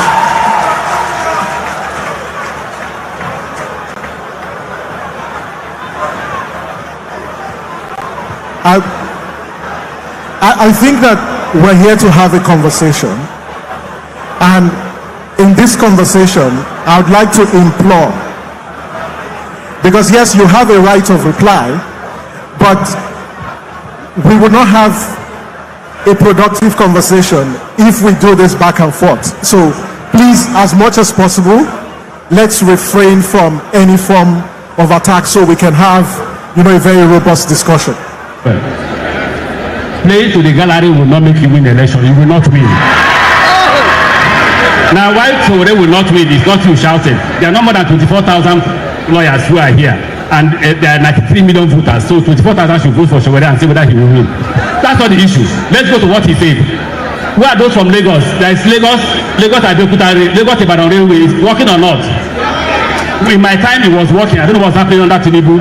There is Abuja Kaduna Rail working or not? What happened? Now, where are Rivers lawyers? Please take Sowore around. Where are the Rivers lawyers who are present? Take Sowore around. Okay. Sowore, I said I built that road. I built this road. I built this primary school. I built that primary school. Sowore, what is your experience? All right, go when politicians are talking, close your mouth. Yes, you have the right of reply. Yes, you have the floor. All right, so when politicians are talking, wow, the question on the lips of many Nigerians. Now, that was a very vibrant panel, if you ask me. That was a vibrant conversation out there. And I like the fact that they were open-minded. They were saying it as it is. Nobody's trying to sugarcoat things and what have you. But the question now is really the Nigerian judiciary system, is it destroying the Nigerian democracy, or is it building it? Can we really say that we are feeling the judiciary system? Of course, just like we always said, elections nowadays end in the courts. Are they really helping us with the pronunciations, with the processes? The judiciary system, they play a major role, but are Nigerians really feeling them? Well, I think when you talk about judiciary, you have the bench and the bar. And this program is for the bar, not the bench. And the problem we've had with the elections and the inconsistent rulings comes from the bench. And I think that I must cut a slack for the bar for their consistency in trying to engender these discussions, having this conversation, especially knowing that this gathering has become very prominent in Nigeria. They are elevating the discourses, and I must give kudos to the organizers. We must confront the demons. And in this same gathering, I saw the likes of Very Dark Man, people who would rather that a no man's child should not be given the kind of platform that Very Dark Man is enjoying currently, would attack that as who the hell is the Very Dark Man? It doesn't matter who he is. I mean, he is gathering attention by by his confrontational approach to power discussion. So I think that we talk about judiciary and their role. The bar is not the problem. The bar is not the problem here. We are not satisfied with what the bench is currently doing. But for want of time, maybe that's a discussion for another day. Okay, discussion for another day. All right, so I'm going to end the show with the signature inbox. So there's some comments, from interviews and, of course, our programs, what people are saying, regarding a particular subject of conversation. And it's going to be on your screen for you to take a look. And, of course, if you want to be a part of this, we have all our programs or activities posted on social media. Even if you're watching us live, you can also comment at the comment section to learn, for your comments also to be made public. The world will get to see your views, and not just people on the platform. The world gets to see your view. So let's start with the first comment we have on our signature inbox. This is coming from user Y3 Google, I guess. Please, why didn't Chief Olasi support Peter during the previous election, or cajole YK to support his fellow Igbo brother instead of drug baron? All right, this is coming from one of the conversations we had with one of the politicians, right? A very elder statesman in the PDP, that is Olasi. Now we're going to take a look at another conversation. Why didn't he use his enormous power and connection to YK of Rivers State to secure Peter Obi's votes? A very deep question over there. And also, we are going to take, is there any other comments that we can take a look at? Then before we wrap on it. As an Edo man, what I don't understand is the kind of politics some people play in Nigeria. Fuel price, blame the Igbo. Economy, blame the Igbo. Rain didn't fall, blame the Igbo. NEPA took the light, blame the Igbo. At this point, if their phone battery dies, they will probably blame the Igbo too. The constant use of tribal sentiments to distract from real issues is dangerous. I believe this style of politics has only deepened ethnic divisions and damaged national unity. Now, this very one, I would like us to dwell on it for a bit before we wrap on it. What do you think, where people are tribalistic, issues that are affecting the nation, they would, instead of them to attack the cause, the roots, the politicians that are not attending to these issues, they are tribalistic, looking at it from one region, blaming it on a particular ethnic group and what have you. It's just ethnic betting by the politicians, and they always do this during the election time. It's just, maybe it helps them to consolidate their base. They play, they kind of take advantage of the primordial sentiments of insecurities and fears, prejudices among the people, and this has kept Nigeria down for a very long time. It's time that we move ahead from this and begin to have real conversations around our politics. All right, then, this is how far we go this morning on the Signature Morning. It's been an amazing time doing this with you. Of course, we will be jumping to our Abuja studios as we have interesting package coming your way. My name is Christopher Lele.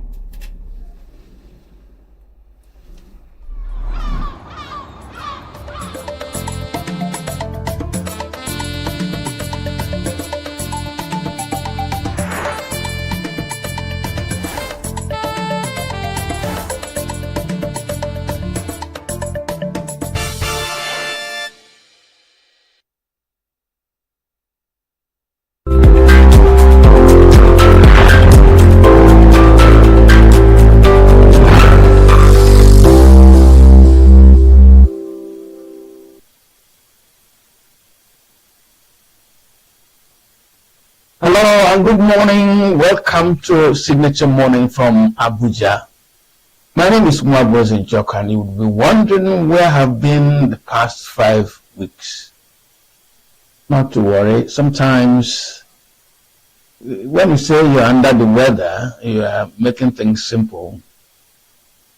But the important thing that thank God I'm back. I've been ill, but here we are back. And so we always make the mornings as sprightly and as bright as we can make them. Now, this morning, we are going to interrogate a very important development. While I was away, it became a very contentious conversation. And you know that the federal government wants to implement the National Livestock Transformation Program. Now, this program is to enhance livestock productivity, ensure food security, drive economic growth. Now, through the Ministry of Livestock Development, the country will transition the livestock sector from open grazing to commercial species-specific ranching. commercial, species-specific ranching. Now, by the new policy, the federal government will create cattle villages. I think here, cattle villages provide ranch clusters. In other words, a number of species ranches will co-located, and then the federal government will provide infrastructure in those villages, like roads, like schools, like mosques, like clinics, like hospitals, etc. So that it's a kind of a community that works collectively to also provide raw materials for dairy-based companies. And that will attract a lot of investment. As far as I'm concerned, it's a very creative way of mainstreaming the livestock sector into our economy. Just want to remind me that I think in 1989, I did write an article in the Sunday Champion then, drawing attention to the need for us to begin to sedent the Fulanis. My argument then was that since cattle breeding, herding was natural to them, is part of their life, must begin to sedent them. And it appears that the federal government is interested in sedenting the Fulani so that we can mainstream that occupation into the national economy. But the policy is raising dust. And this morning I have as my guest Professor Yakubu Ochefu.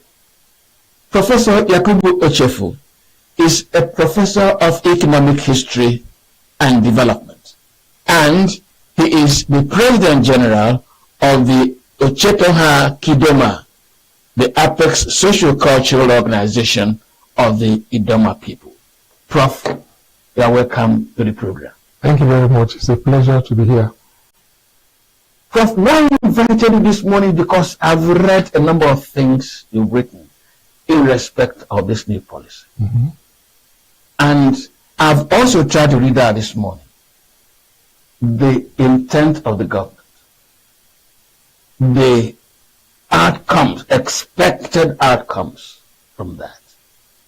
Today, the nomadism does not allow us to collectivize, put together the strength of our livestock sector.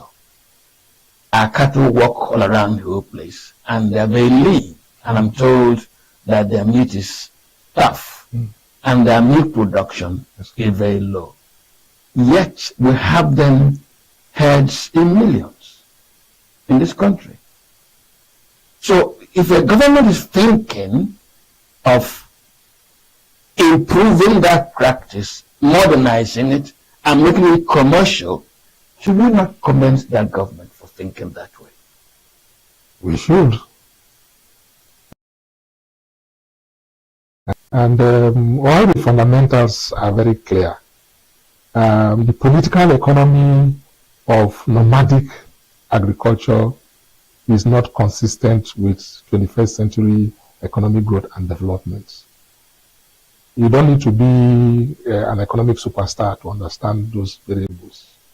And if you look at nomadic cattle rearing communities across the world, what the government is trying to do now is what they've done like about 30, 40 years ago. No, that was right behind. So we are latecomers. So it is something that we believe it is good. But it is the nature and character of this new livestock policy that is making us to raise certain eyebrows and considerations.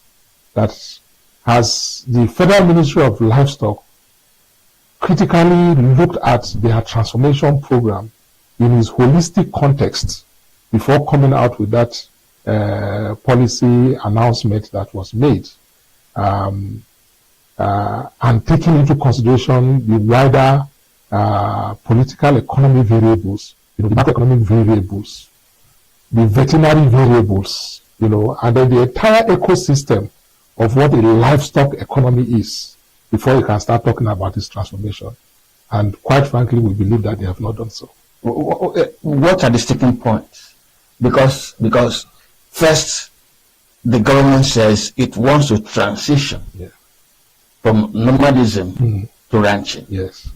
And many state governments in this country, including Benue State, have said ranching is the way to go. Yes. Instead of the nuisance which open grazing has become. Yeah. So now that government seems to be ceding, listening to that argument and wanting to ranch, why is this still sticky? It is sticky because two reasons. One, when you say livestock transformation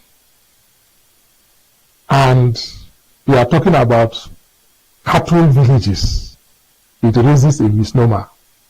Is livestock synonymous with cattle?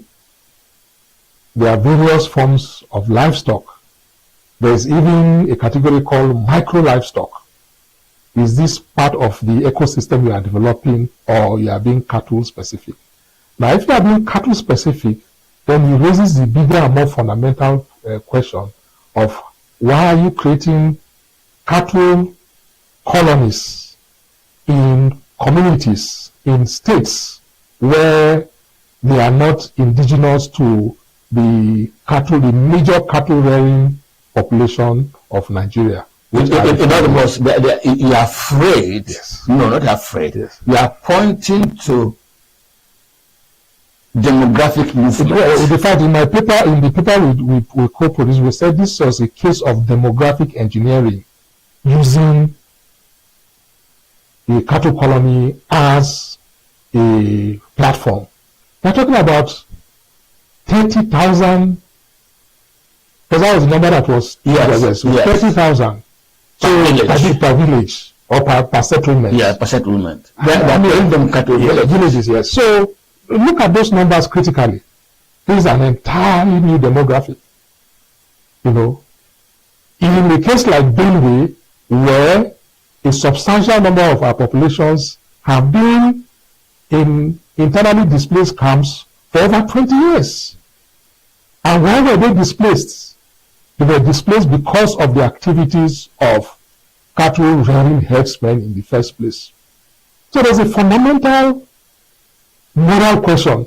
How are you going to relocate 30,000 cattle rearers in the community where it was the same cattle rearers that displaced them? Let me ask you, because as you just said this, let me ask you please. This 30,000 number, there could be anybody, there could be domers, there could be thieves, there could be, can't the thieves, can the domers, can the Gedes also be part of the cattle villages that they're creating? Because are they going to create, mark what the government said. Yes. It wants to transition from open grazing nomadism into a settled specific species specific ranching. It could be you. It could be me. But the fact of the matter is that my people, the thief, the everyday, we don't keep cattle in that manner. We're already practicing mini ranching or micro ranching at our own levels. We don't wander with our cattle up and down, you know. The bottom line, government was very specific that it is designed to solve the problem of nomadism. So who are the nomads? We are not nomadic. So that is why we know that it is not us, by their own admission. So your fear, therefore, your concern, our concern is a demographic engineering, which seems to look like it's a reward for violence. Which in any civilized society should not be the case.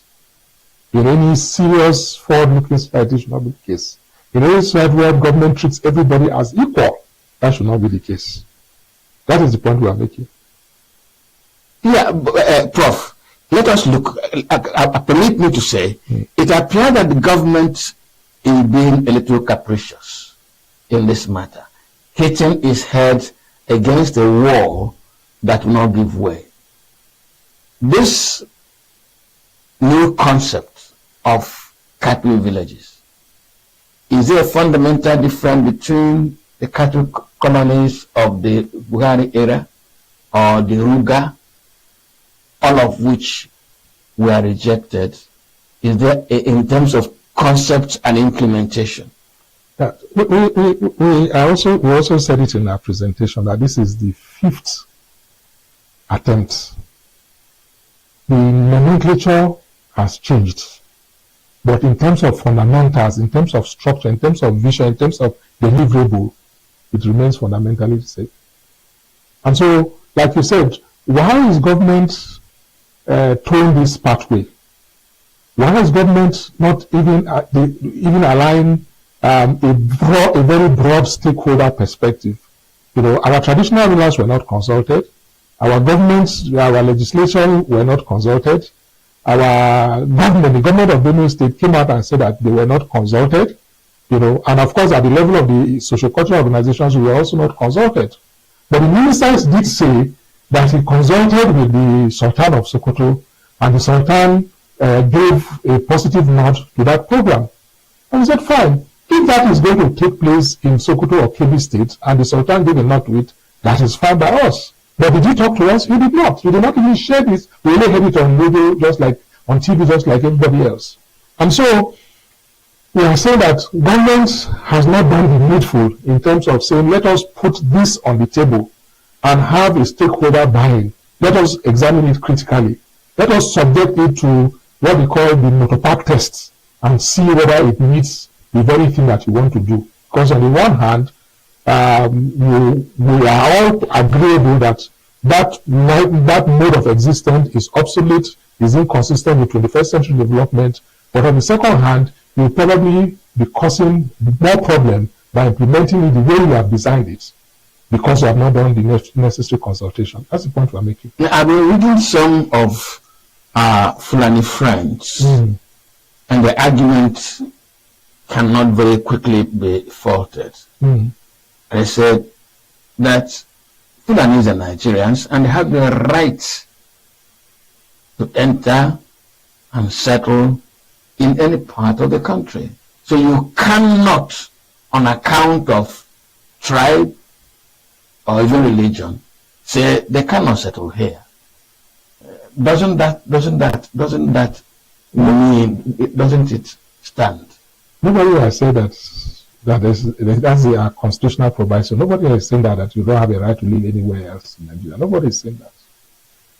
But you don't have a right to kill people, name people, burn villages, men, women, and children, because you want to advance your way of life. So our people don't have rights. We are saying, and I want to put it on record, that we have had Fulani settlements in our communities going back very long time. I grew up to meet my grandfather, who trained under a Malam in Aloko, and from there named most of his children after those Malams. That's how come I bear Yakubu. My younger brother is Hassan. I have uncles and aunties who are Musa and Modu, Jumbe and Co.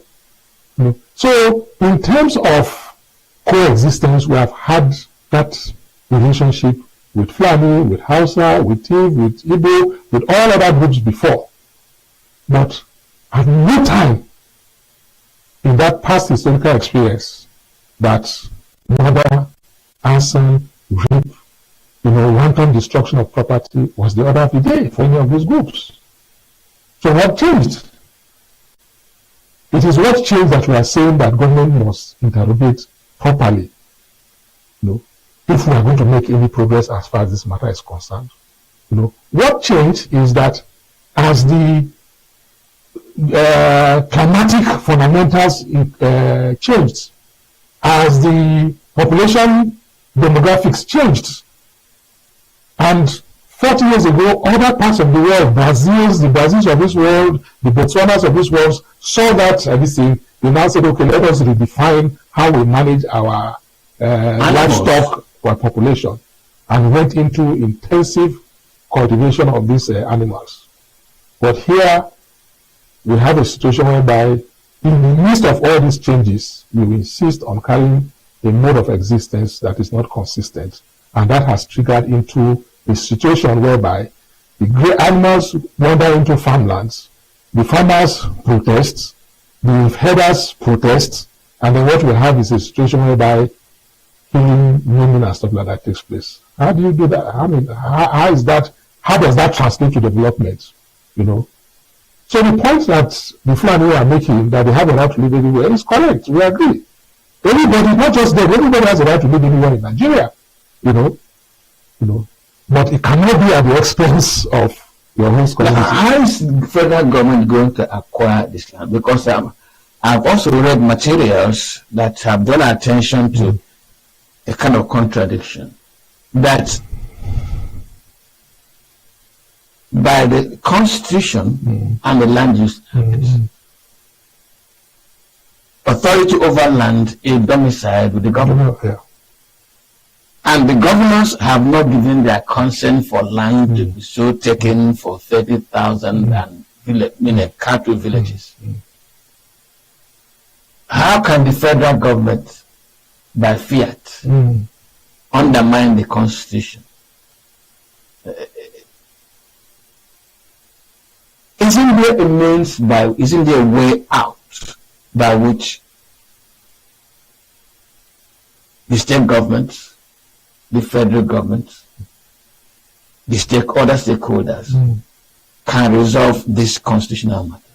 And if it can be resolved constitutionally, will you be at peace with it? Indeed, whenever federal government wants to put a project in place, for example, a new army division was approved for Benue State. You know that when you take an army division to a location, they have to build their headquarters, their cantonments, and things like that. That requires land. Well, the government will say, well, I mean, this represents some development for us. How much land do you need? Then you now call the traditional owners of the land, say, okay, we want to do this. Can you give us land? Then the community will come together and say, yes, we have this expanse of land that we are not currently using for anything. You can donate it. Government has been doing that over and over again. You know, so that constitutional proviso says the community, the government of the states, and the federal government will sit down together and look at the fundamentals and agree. But this is not what is happening. The way it is presented is as if it's going to come by fiat. Indeed, there is an originating summons at the High Court in Jos already on this matter, saying that government does not have the constitutional reason to do whatever it's doing. So it comes back to the earlier question which I answered, that the stakeholder engagement that is most necessary for this type of major intervention to take place was not done. And that is why we are having all these issues. Is it that engagement, does your nation, the dominant nation, which you represent in this program, and in other documents I've read, does the dominant nation have an alternative to what the government is proposing? Outside of these cattle villages, where infrastructure will be built for a certain group, clinics, schools, hospitals, mosques, churches, by government. As far as the dominant nation is concerned, that is absolutely not our priority at this point in time. Our priority lies elsewhere. Our livestock consideration, if they want to improve livestock in Idoma lands, we like our goats, we like our pigs, we like our grass cutter, we like our sheep. These are the livestock that comes to us naturally. Is the government willing and able to help us develop this livestock variable? If they are, then they'll be welcome. But if their own understanding of livestock is only cow, and even at that, we have our own livestock, we have our own type of cattle, are you going to help us develop that breed as well? If not, then sorry. We're not interested. Prof, I'm a little bit worried. This is kind of economic logjam. It's a gridlock. How can we untangle it?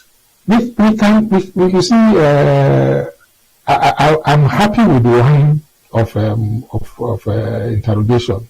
You know, how do we work towards something? Because like I said in my opening remarks, that we are not against anything that is going to bring about progress. But that progress has to be contextualized. And there's a number of variables. What is it that comes naturally to these people? Just like you said, cattle rearing comes naturally to the Fulani. That's what they've been doing all their life. They are not the only cattle rearing people in communities in Africa. You have the Maasai in East Africa. The Tukolo and all of those other communities are there. The Turkana in Kenya and things like that. All of them are there. And all of these communities have been undergoing transformation over time and space. And so we like the whole idea of government saying, we want to make progress as far as this economic activity is concerned. Our agrarian prices are still very backwards. We need improvement in that regard. We are still farming yams. Our great-grandfathers were farming yams, I remember in secondary school, every time we were on long vacation, my father would take us to the holiday. We would go to the farm to farm with my grandfather, and after by 12 o'clock, he would ask us to go back home. That our waist is not designed for bending down to hoe. Our waist is designed to sit down and read books. But we should not forget our fundamentals. So we go to the farm, work for a few hours, and then we eat the roast yam or corn or whatever is in season, and then go to the river, take a bath, and go back and do other things. So this is 40, 50 years ago, and this is how they are still farming. So we desire progress at all levels. And what we are saying that we cannot cherry pick the one that is not the of absolute importance for our people at this point in time. That is the distinction. And you have to understand and believe also when we say we do have fundamental challenges with our agrarian practice. We want to improve. We are not going to stand across any ones of people, but it has to be within the context of what comes to us naturally. Now, Prof, I have also read some arguments, pointers really, that let me pick a state like Kebbi. Kebbi that has massive landmass. I must confess immediately that, frankly speaking, is overgrazed. To the point that some of them, if you fly, they look red from above. They have been the big hoofs have virtually.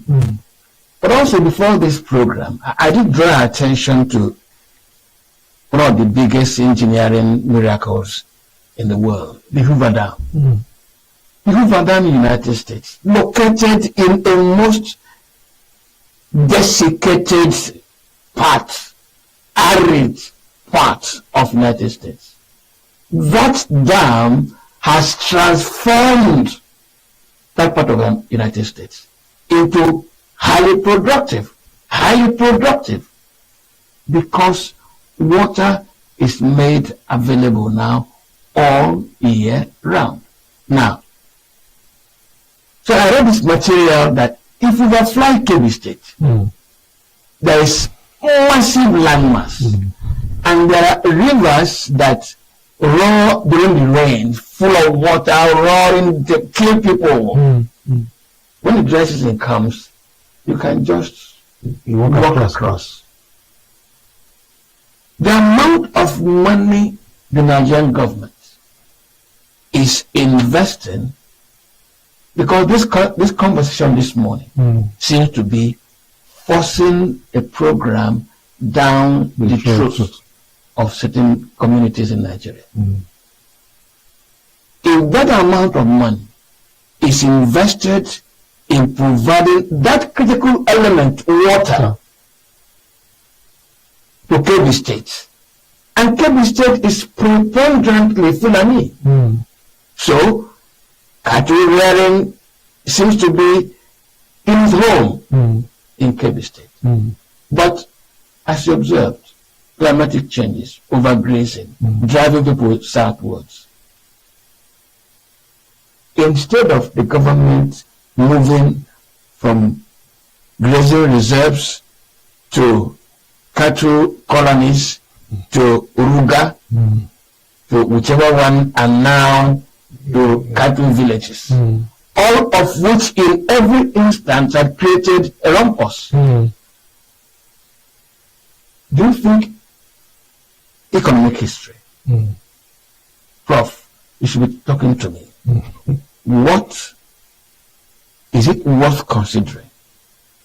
After all, during the Babangida era, when the climate change matter became a major point of conversation, some of our engineers advised Babangida to move water from Congo River into Lake Chad. People didn't think deeply. Today we are facing it. Suppose this money that is being used to cause irritation to Plateau State, to Benue State, maybe some parts of Kaduna State, is invested in providing that critical element in the home of cattle rearing. We must solve the problem.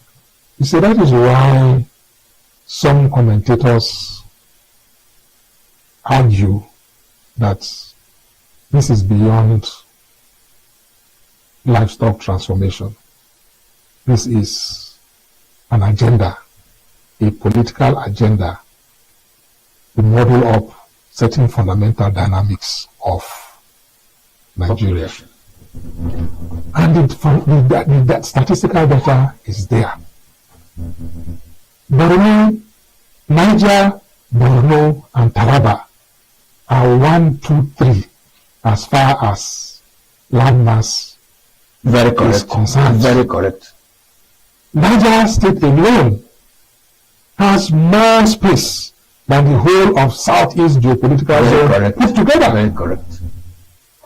The recharging of Lake Chad through the Bangui-Shari-Shad River Basin, is a project that all the environmentalists have agreed that if you did that, you will solve the problem of grazing lands.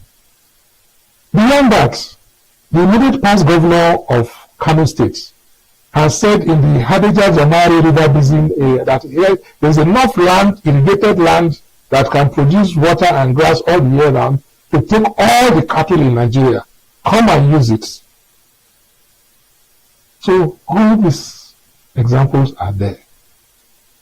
But federal government, for some strange reason, which is why we think, or we are being forced to conclude that beyond that there's an agenda, is more comfortable with pushing cattle colonies in states where the minister himself admitted have the highest incidence of farmer headers clustering.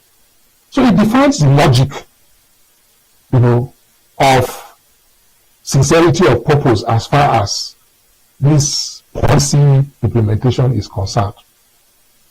Because where this thing sits naturally, in terms of location, in terms of water, in terms of all the fundamentals, and even people, governments that have offered, come and take, you are not going there. You are going to a place where, by your own admission, this is flashpoints. So why would you want to go and build a house in a place that you know is a flashpoint, thinking that by erecting that house, you are going to bring the people together?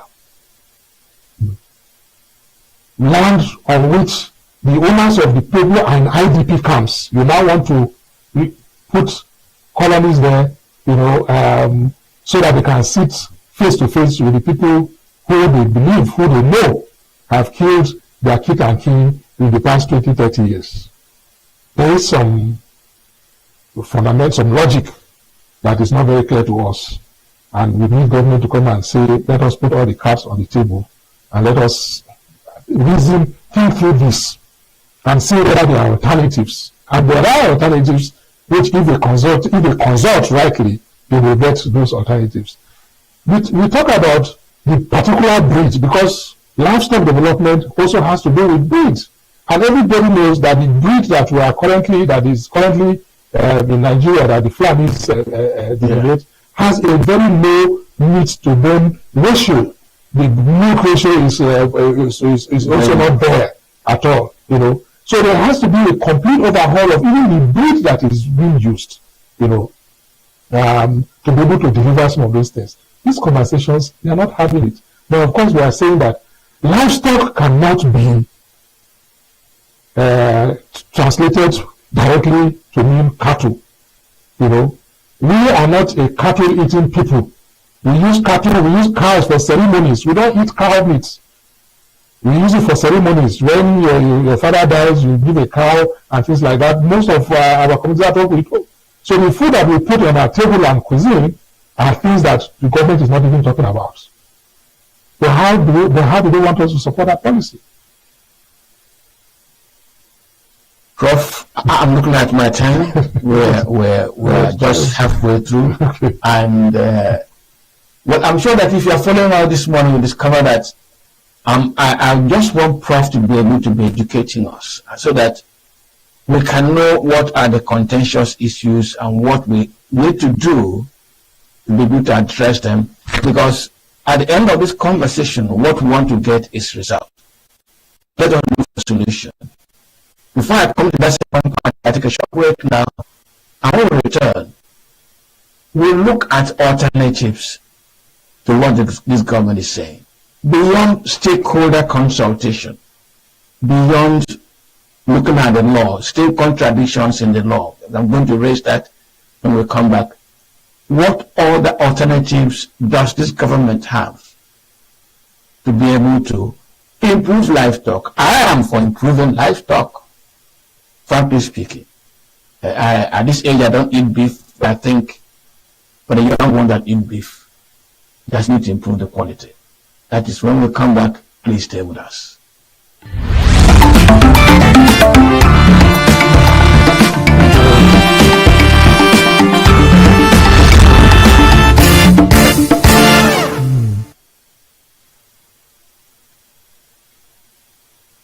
Well, this is still Signature Morning this Friday morning, and we're looking at the government's new ranching policy between nomadism and honest improvement in the livestock economy. And my guest, Professor Yakubu Ochefu. Professor Yakubu Ochefu is the Director General, the President General of Ochetoha Kidoma, the socio-cultural organization that represents the Idoma nation.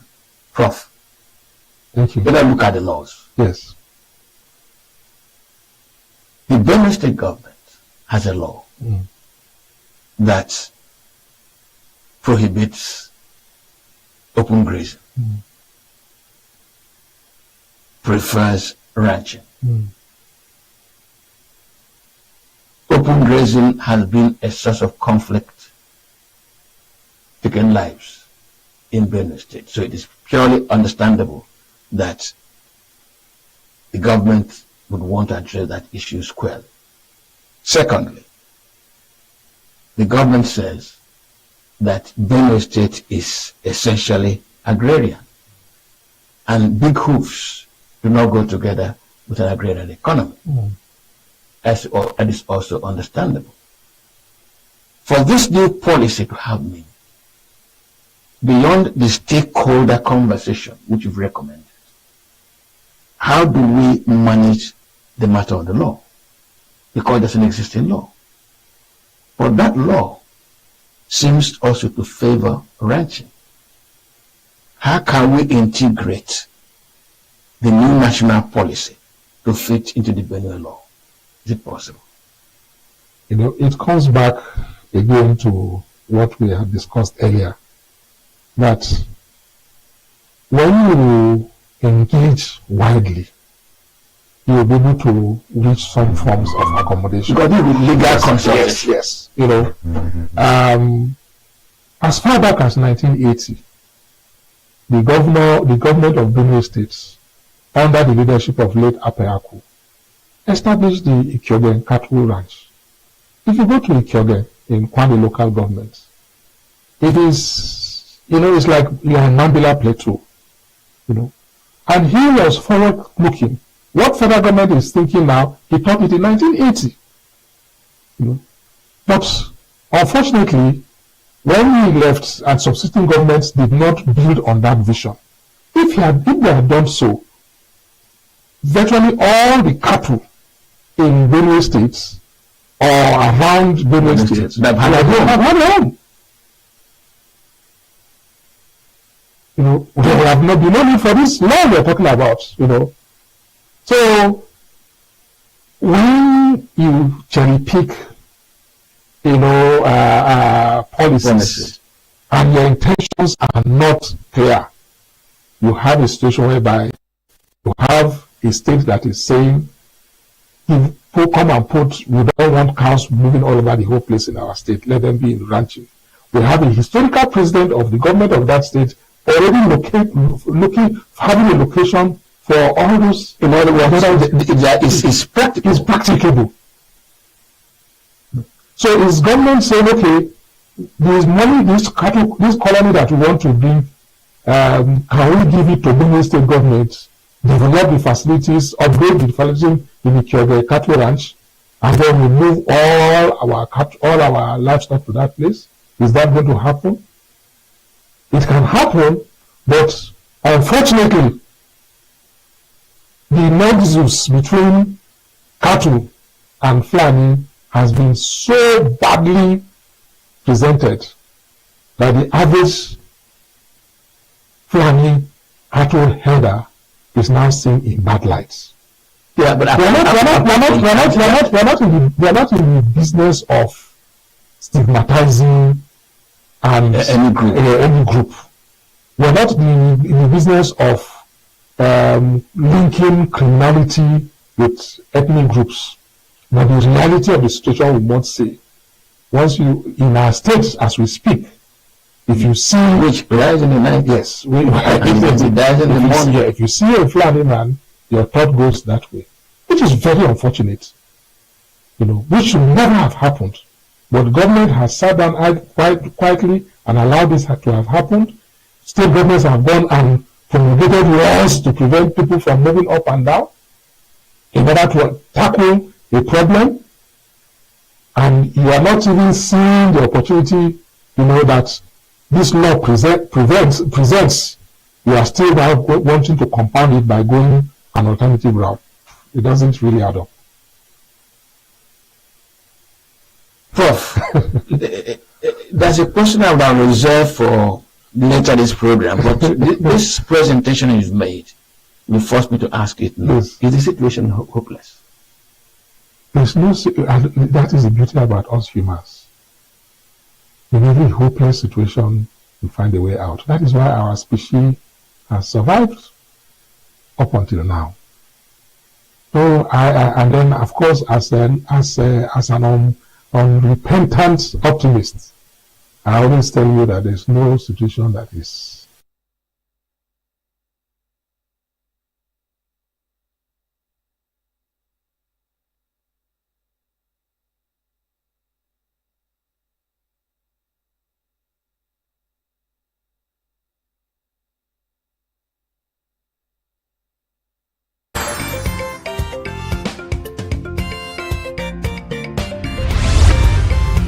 Signaturetv, news in your pocket.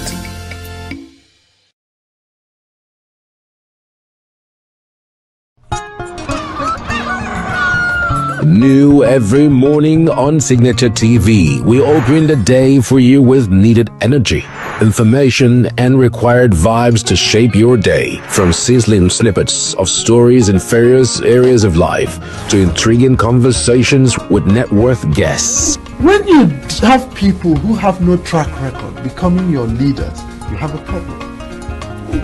There is no outstanding gratuity when Obi took over from me. I left in all the accounts of Anambra State 13.8 billion for him. Your day cannot be complete without Signature Morning on weekdays and Signature New Day on weekends. There is no better way to start your day except Signature Morning and Signature New Day every day on Signature TV.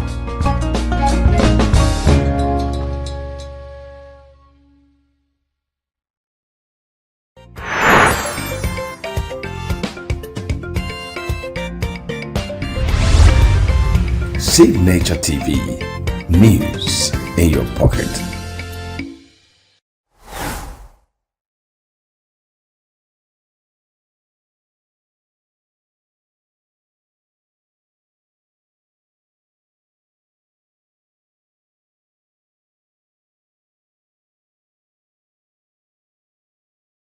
Every second, every minute, every day, news is breaking, events occur, and there are new developments.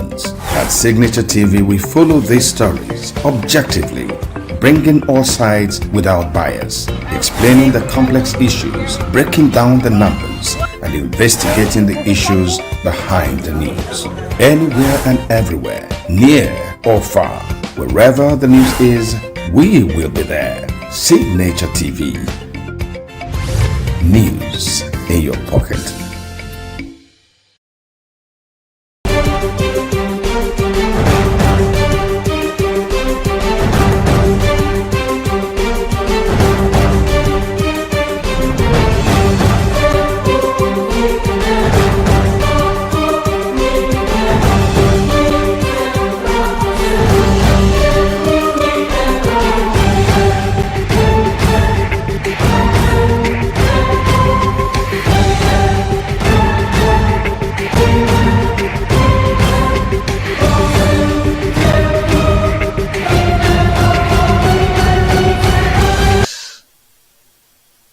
That's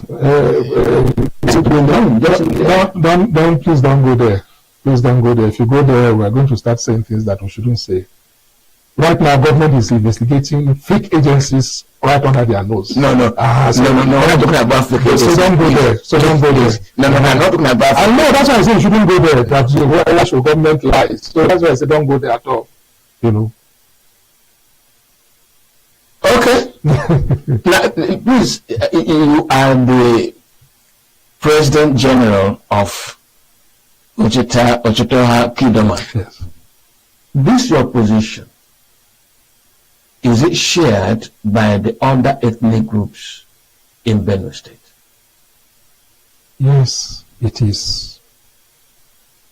The Signaturetv, President General, Air Commodore Adecha retired, myself, and Honorable Daniel Omeno, Junior President General, jointly addressed a press conference in Makurdi on this matter. We discussed with our paramount rulers. I discussed with the Ochidoma, and he said, Prof, as far as he is concerned, we don't have land, that type of land in Idoma land. He cannot speak for the Tortiv, but at the appropriate time, the Tortiv will also issue a comment. So it is not something that it's an Idoma thing. No. Idoma has 3 geopolitical zones. One of the zones, Zone C, where we come from, we share with the Egede, the Ofia, the Akwaya, you know, and then the other 2 zones that are shared by the Tiv, the Jukum, the Etulo, the Ifo, you know, all of these groups are in sync as far as this matter is concerned. The Minister of Agriculture, Sifulanima, you have been a little bit euphemistic, saying that they have agenda. You didn't accuse him at all. But before we began this program, I made a reference to the 2019 National Security Conference organized by the Nigeria Police Force. And the current Sultan of Sokoto, Saad Abubakar III. And I quote him, I have him on tape, where he said, let us tell ourselves the home truth. Let us tell ourselves the home truth. We arm these people. They go destroy villages, burn, and kill. And this morning in this conversation, we've said the conflict between the herder and the agrarian farmer in Benue State has been taking lives because the herder wants to protect his cow and destroys the crops. And it appears that the present project is a compensation for violence. Prof, what agenda do you suspect this is all about? Thank you very much for that question. In 1834, Aliyu Makama Dogo, the jihadist warrior from Zaria, took the Fulani jihad across the river Benue and attacked the Idoma people in Agatu. 1834. That was the southernmost. It was a fronthead for the Zaria Emirates, what was later became Kefi and Nasarawa Emirates today, 1834. By the time the first British explorers traveled up the river Benue, up to Loco, they recorded in their journals burnt out communities on the banks of the river as a result of the jihadist conquest. They will cross the river during the dry season, come and capture slaves, take them across, and take them to the plantations of Zaria or to the slave markets in Kano. This continued from 1834 until the Royal Niger Company came and established bridgeheads at Loco, Adinse, and Ibi on the lower and middle Benue, and started trading in ivory, galena, and other commodities, preventing them from their slaving activities. Indeed, Ali Makama Dogo, or I think, or somebody else, one of the emirs, was when they talked about stopping slavery, they said, how can you stop a cat from mousing? Those were the words that he used.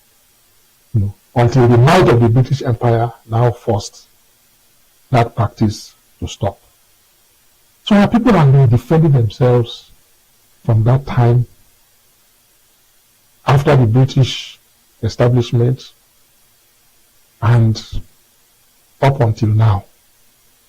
So when we say there is an agenda, we're not saying it out of wishful thinking. We are situating it in a historical context that is backed by evidence. The archival records are there, the oral traditions are there. The written records of British explorers, MacGregor Reid and co., from 1934. The records of the Royal Niger Company, all of those records are available at Kew Gardens, the British archives in Kew Gardens in London. So, we need to be convinced that there is no agenda, and that is why we say, come with clean hands to the table and tell us that you don't have an alternative. And the Fulani elements will tell us that our grass is one of the best in the world. That when their cows graze on our grass, they give back to, some of them give back to trees, and other cows give back to trees. For those who say that they become very productive. And I say that if you know this, why do you insist on driving us from the land in order to practice your own way of life? We don't have anywhere else to go to. We are flanked by the Igala, the formidable ethnic group in their own rights on one side. We are flanked by the Chief, a formidable ethnic group on the other side. We are flanked by the Igbos. So where do you want us to go to? If you insist on driving us from the land so that your cows can have access to these rich grass you are talking about, they say so. And I'm saying, Yes, the law says you can live anywhere, but you have to, living anywhere, it has to be with the content, with mutually relationship, mutually inclusive relationship, not the one that will be driven by death and destruction for somebody else, for you to live in that land. It's not going to happen. So when we say there's an agenda, we know what we are talking about. And we have the historical evidence to back it up. Prof, this is my last question because my producer says I'm almost overshooting. Okay. Is your governor on the same page with you in this matter of not accepting the establishment of cattle villages in Benue State? He is the custodian of all lands in Benue State. Is he on the same page with you? And publicly he has said that he will do what the Benue people wish. But we believe that the time has come for him to call us, the traditional rulers, the members of our state and national assembly, the socio-cultural leaders to the table, and let us discuss this matter frankly and come out with a statement that we know that we are all on the same page. But for now, it is a statement that says he will do what the people of Benue State want. For us, that is okay, but it's not good enough. It has to go beyond that one. How urgent is the need for this meeting you're talking about? Yeah, I mean, it should be pretty high up on the agenda as far as urgency is concerned. With politics in the air, politicians and politics and electioneering, they might sweep it under the way, and what we are not going to allow is any surreptitious implementation of the program. So we have laser-like focus on every move that is being made as far as any attempts at implementation under the table is concerned. We are going to be monitoring it on the Prof, let me not be very kind to you to conclude this conversation because you caused it. You said politics is in the air. They could sweep some of these things under the carpet, but as far as you're concerned, it must be a top priority. The decision to be taken by the federal government on this matter will it affect the position of the Gede people, of the Doma people in the current Zimbabwe 2027 election? We have told the government of Benue State that their re-election is almost 60% standing on this matter as far as the people of Benue State is concerned. 60 to 70%. So they shouldn't just sweep it under the table. They have to come out clearly and openly and tell us. Otherwise, because the 1.5 million people in IDP camps, and the people who put them into IDP camps are the ones that you are saying you want to create colonies for. If you are the one who will vote for that type of government, you will not. So they have to provide the assurances. Well. In the past 55 minutes, I've been conversing with Professor Yakubu Ochefu. Professor Yakubu Ochefu is a professor of economic history and is the President General of Ochetoha Ki-Idoma, the socio-cultural organization of the Idoma Nation. The issue we have been discussing, the new federal government ranching policy, matter of nomadism versus mainstreaming livestock into national economy. The Prof didn't hold anything back. I think we'll come back on this program sometime in the future. All I owe you now and me is to thank Prof for coming to the Prof. Thank you very much. It's a pleasure. It's a pleasure. I thoroughly enjoyed the interview. My name is Mwabuse Njoko. I want to thank you for investing your Friday morning with us here from our Abuja studio. Let's meet next week, God willing. Good morning.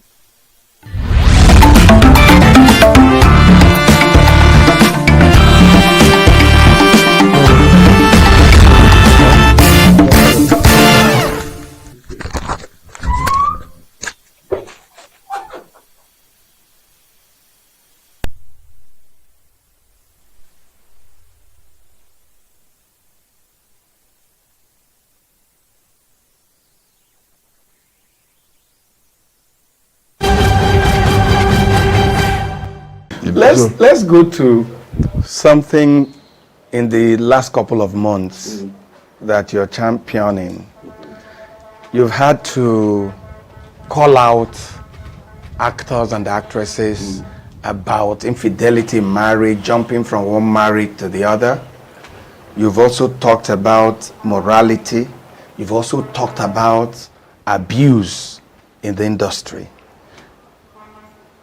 What is the challenge? Why is it that a lot of people in your business, especially the younger ones, can't keep their marriages and can't even be trusted, even in business and a whole lot? What is the challenge? You're an insider, and sometimes people like you, I can say you've seen it all. What is the problem? They are influenced by what happens in Hollywood. In Hollywood, it is difficult to get a marriage lasting up to 10 years. Yeah. And they think it's the best way to carry on, you know. That is something that I've heard a lot of people say in Igbo.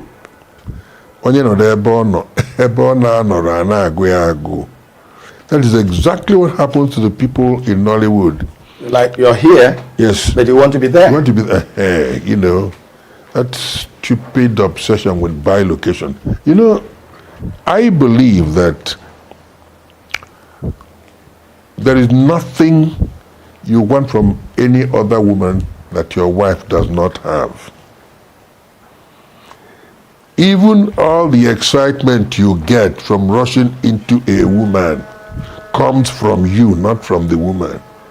I mean, sometimes let's really philosophize and get into our heads, you know, all this madness about sex that obsesses us. You look at a woman and you think this woman is better than your wife and all that. You hop into this woman.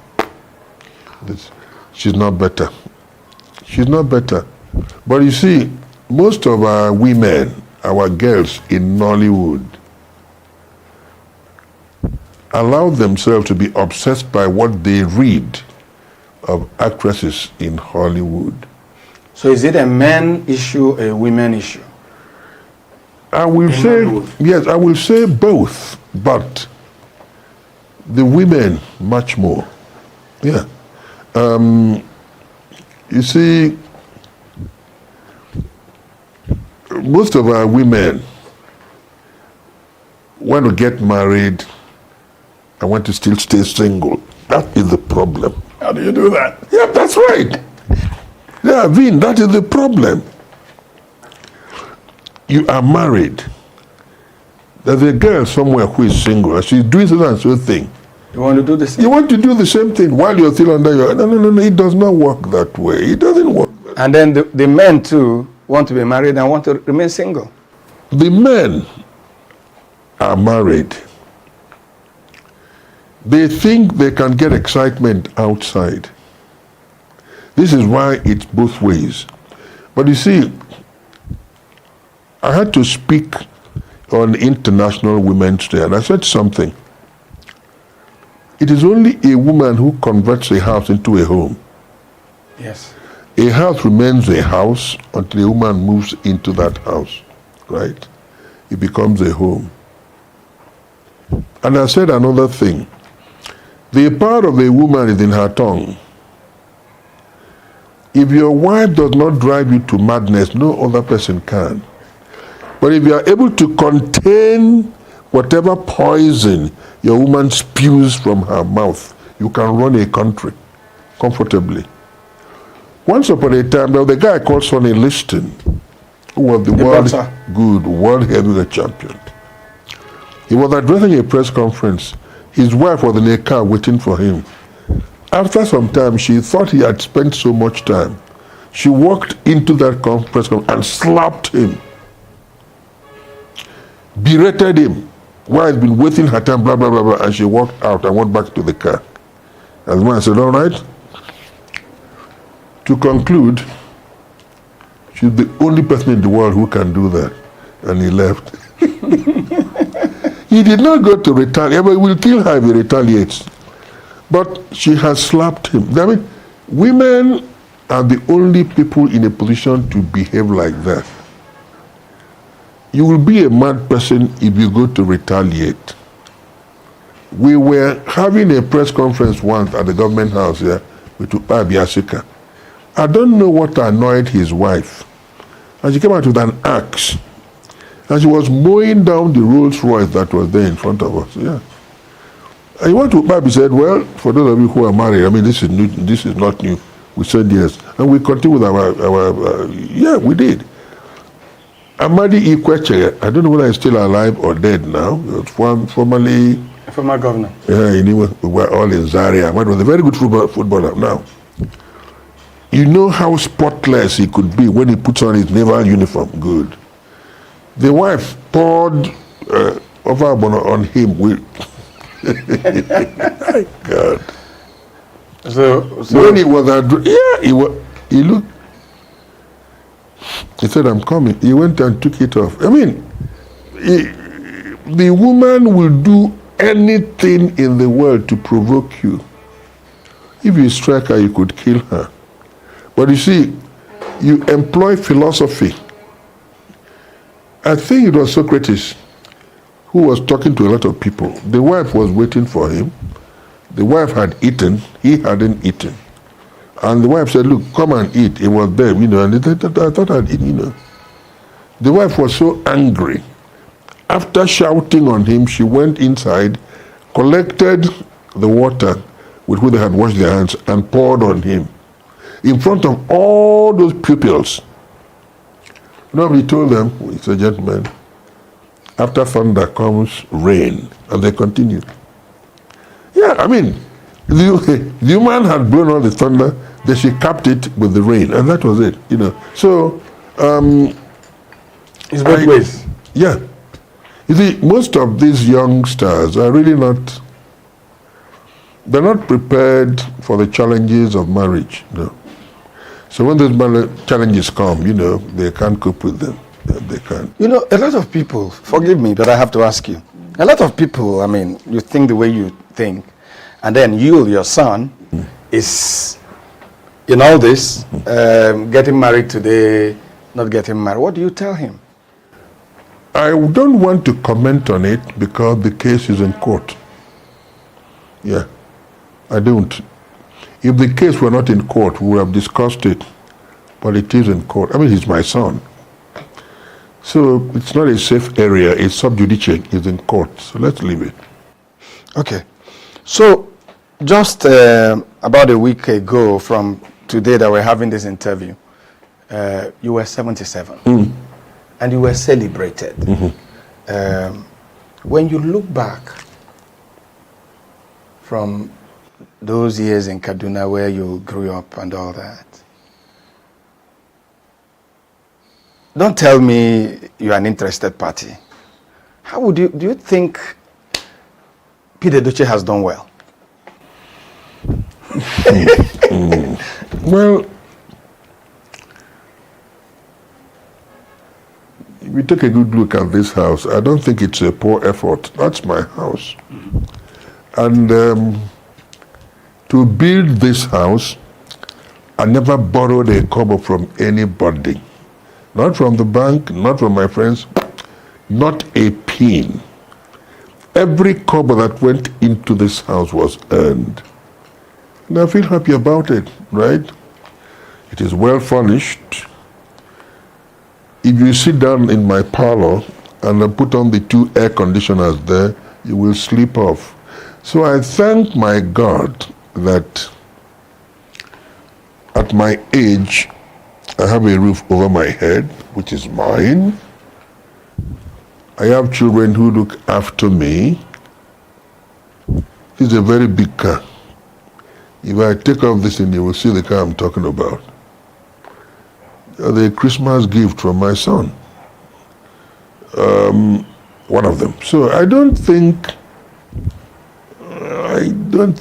I have done badly. I thank God that one, I am still alive at 77, and I'm still going on. You see, I've had a lot of people say that age is just a number. That's a very stupid statement. If a person tells you that age is a number, slap that person. Age is not just a number, no. Vin, when you begin to, to age, the first thing you lose is your memory. Age attacks your memory before attacking any other part of your body. Yeah. Sometimes you can't hear what people are saying, and they're talking to you. Sometimes you can't see properly. These things come with age.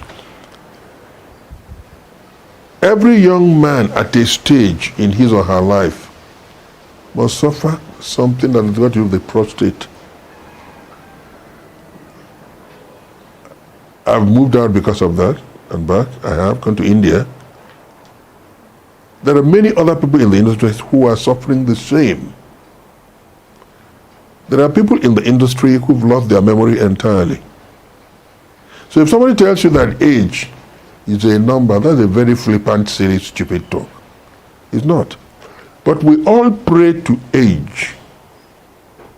And as you're aging, you're looking at your children coming up. That tells you that you're aging. You're getting frail, right? When I climb upstairs now to go and lie down and sleep, it is with plenty of effort. It was not like that when I built the house, right? I could take the stairs 2 at a time, but now I have to climb, like a chameleon, gradually, So, if I look at my mates, people who schooled with me and people who work with me in the broadcasting house, I'm not sure that anybody in the management who is still active. No. Most of the directors are dead now, and So there's so much to thank God for. Listen, on the day of my birthday, 5 Reverend Fathers celebrated Mass for me here. The Vicar General was representing the bishop, and he was the Vicar General for the entire, including Onitsha and all that. I don't have the word for it. Then the head of the Spiritans, we had 3 professors who were Reverend Fathers who were there, and the only person there who came all the way from South Africa, has just been ordained a priest. All the others are doctors from beginning to the end. So they've been in this thing. Good. And I said to myself, Pete, if you can attract this distinguished assembly to come and officiate on your birthday, I think God knows you've done your best. In whatever I do, God comes first. Vin, in whatever I do, God comes first. And I don't let money determine my relationship with anybody. No. Vin, I have known you for so many years. You have always been like this. I have not caught you quarreling with anybody. You are not a commissioner, you are not a minister. But being your friend, or you being my friend, is something I treasure very much. Yeah.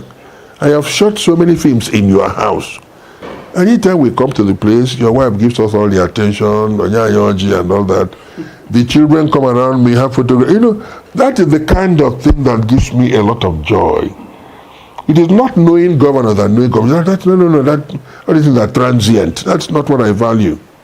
I think about God in whatever I do, then I think about my relationship with individuals. That matters a lot. There is no way you can appreciate God except you are involved with the individuals around you. You look at all the faces of people around you. They have eyes, they have ears, they have nose, they have mouth.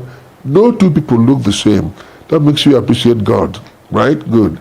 So, if you ask me, I would say I think I have done well for myself by the grace of God. Yeah. Are you bothered? Are you worried about what we see in Nollywood? very, actors doing well, have a good run, and then they get, after so many years, they can't even take care of themselves. And then people have to contribute money for them to go to hospital. They don't have houses where they live in. What is the reason? Why does it happen? Is it that they don't make hay during the sunshine? Or, tell me, you're there. You're like a father in Nollywood. What's the problem? I am. First of all, let me talk about priorities. People make money and maybe their priorities are not quite the same as ours, who believe that getting a roof above your head is the most important thing. I mean, you get married, you have children. The next thing is think about a house, right? There are people in the industry, well, not all of them earn as much as we do, but who earn money. It's unfortunate that we don't all earn very well. And when somebody takes ill and there is an advertisement, people are pleading with society to help go to the hospital. For me, I don't think there's anything wrong with that. Nothing at all. Then number two, if somebody has meant so much to you as an actor, for example, a lot of people celebrate me, for which I thank God. On the day I was celebrating my 77th birthday, there were 4 rams outside there braying, the 4 rams. All those rams came in that day, right? Before then, about 4 or 5 rams had been brought here. And all these are in appreciation of what you have meant to them, right? People come here with their children. They wanted to take photographs with them, right? I have never denied anybody the opportunity of taking photographs with me. If I go outside now, there are 20 people who want to, I will just say, give me a seat. I will sit down. Oh yeah? After taking photographs with all of them, I'll say, okay, can I go now? Yeah, Daddy, you can go now. And again, it gives me a lot of joy. But yes. The question I'm asking is, movie stars are not the only professionals. They are that professionals. And they make money. They earn a lot of money. So why do we keep having these issues of, you have to call the entire world to contribute money? Is it something you guys should consider, maybe a fund where people can start saving? I'm just asking, is this something? Yes, it is not wrong for people to help somebody in need, but the preponderance for this in Nollywood is becoming embarrassing. You may consider it embarrassing. For me, or would rather we don't talk about it? No. You see, like I said, I went to India for prostate and all that stuff. If I didn't tell you that now, you wouldn't know. Yes, I would. It was not advertised, and all that. Because by the grace of God, my circumstances made it possible for me to do that. I didn't have to go soliciting for assistance. No. Somehow, it was handled, by the family. Good. Not everybody is in a position to do that. Right now, to take a man to India, etc., bring him back, I don't know. Don't even imagine how much it's going to cost. It would be difficult for any actor, as it is today in this country, to afford on his own to go outside, get treated and come back. It's difficult.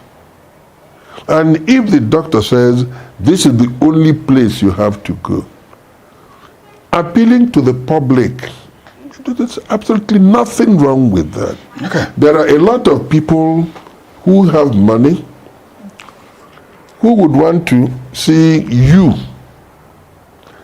Okay, wait. When Christian Chukwu was ill,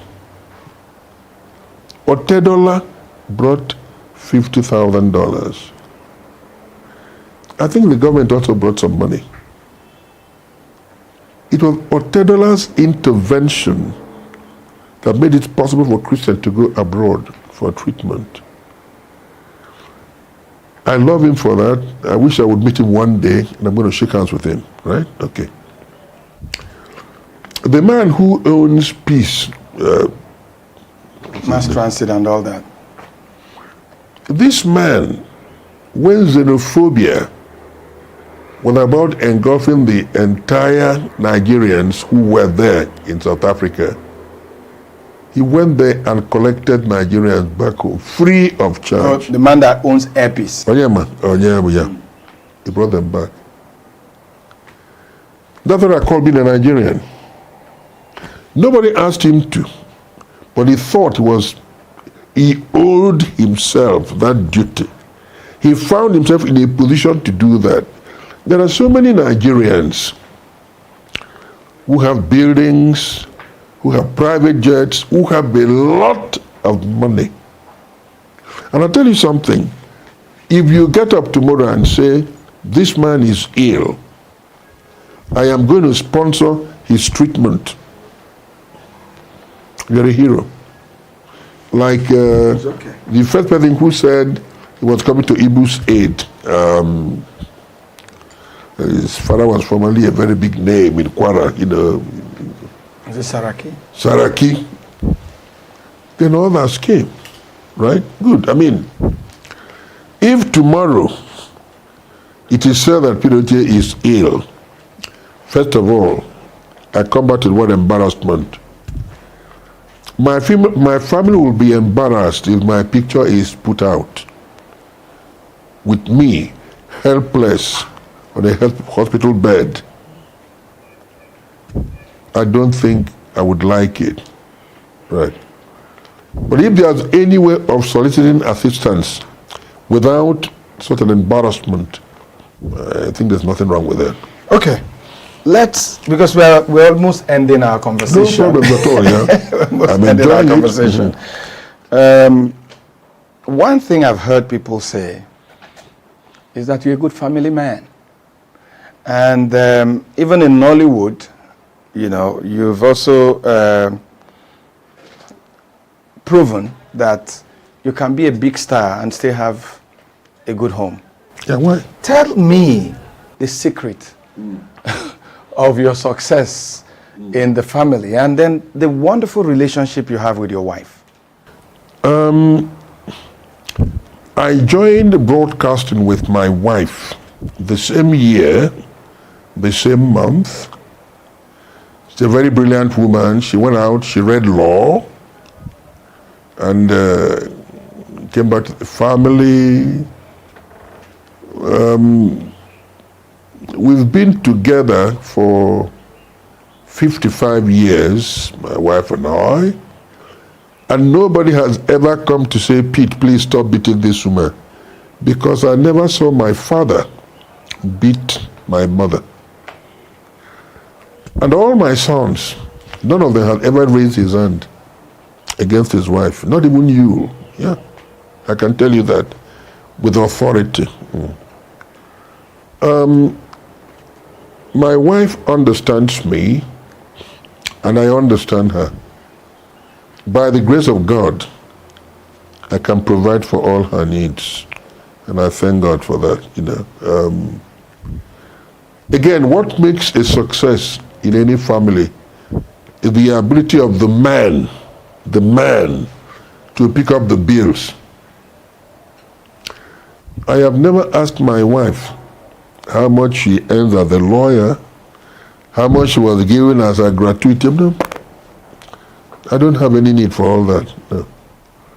But what she wants to do with her money is her business. I don't, you know. So is instructional that the success, number one success of a marriage is that the man should be able to pick the bills. Yeah. Take care of his family. Exactly. Yeah. You know, the moment you find that you cannot handle that aspect, then you're a failure as a man. Yeah. I mean, you went to the father to pay the bride price, right? And you were told, take care of our daughter. One thing we never do in Nollywood is to actually show the interaction between both families when it comes to arranging marriage before you get on to pay the bride price. Vin, you go to most places, you are told, oh, you'll pay 200,000, or 250,000. You run around and you get that money. You give it to the man. He takes 20,000 from there and say, take the rest. You are surprised. Take care of my daughter. Yeah, just take care of my daughter. I'm not selling her to you. No, don't worry. Go. And that's it. And that's it. I mean, you will now come to realize that you are marrying into a family that appreciates you. You owe that man an obligation to ensure that you take care of his daughter. Oh, come on, good. You want to go? You take care of his daughter. Yeah, that's it. I mean, I don't have any need to look out. I mean, I'm so satisfied staying at home, right? Occasionally, I just get her to drive me around and come back. And I sit back here. I mean, I enjoy sitting out here, enjoying the breeze, but it's very hot these days, right? Or I go right upstairs. But you're a superstar. I mean, and you've been a superstar for a long while. I agree. You didn't become a superstar at 77. You admire us about men and women. I agree. How have you handled the women aspect of it? Because you can't tell me that over these years you didn't have, I mean, such a interest. You remind me of the question I asked Zeke at a time. I said, Nanya Wele, when you came back from America, you were a strikingly good-looking young man, tall, and you were being appreciated by the women. I mean, they didn't have their overtures towards you. How were you able to cope with them, the women? You know what he told me? He said, well, my son, I did whatever any man my age would have done. And I answered it. Does that answer that? Peter, most thank you so much. Hey. You know, all the times I come to talk to you, I find it as an exciting experience. When the issues matter and the need to know matters. The chief of staff of Nigeria couldn't go to his village because it was being occupied by Boko Haram. Politicians and political parties have massively used money to buy votes and to change the course of electoral direction.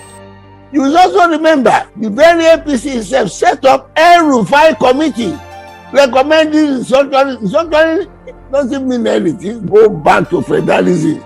Or the fun and the fair to relieve everyday care. Life is a riddle, my son.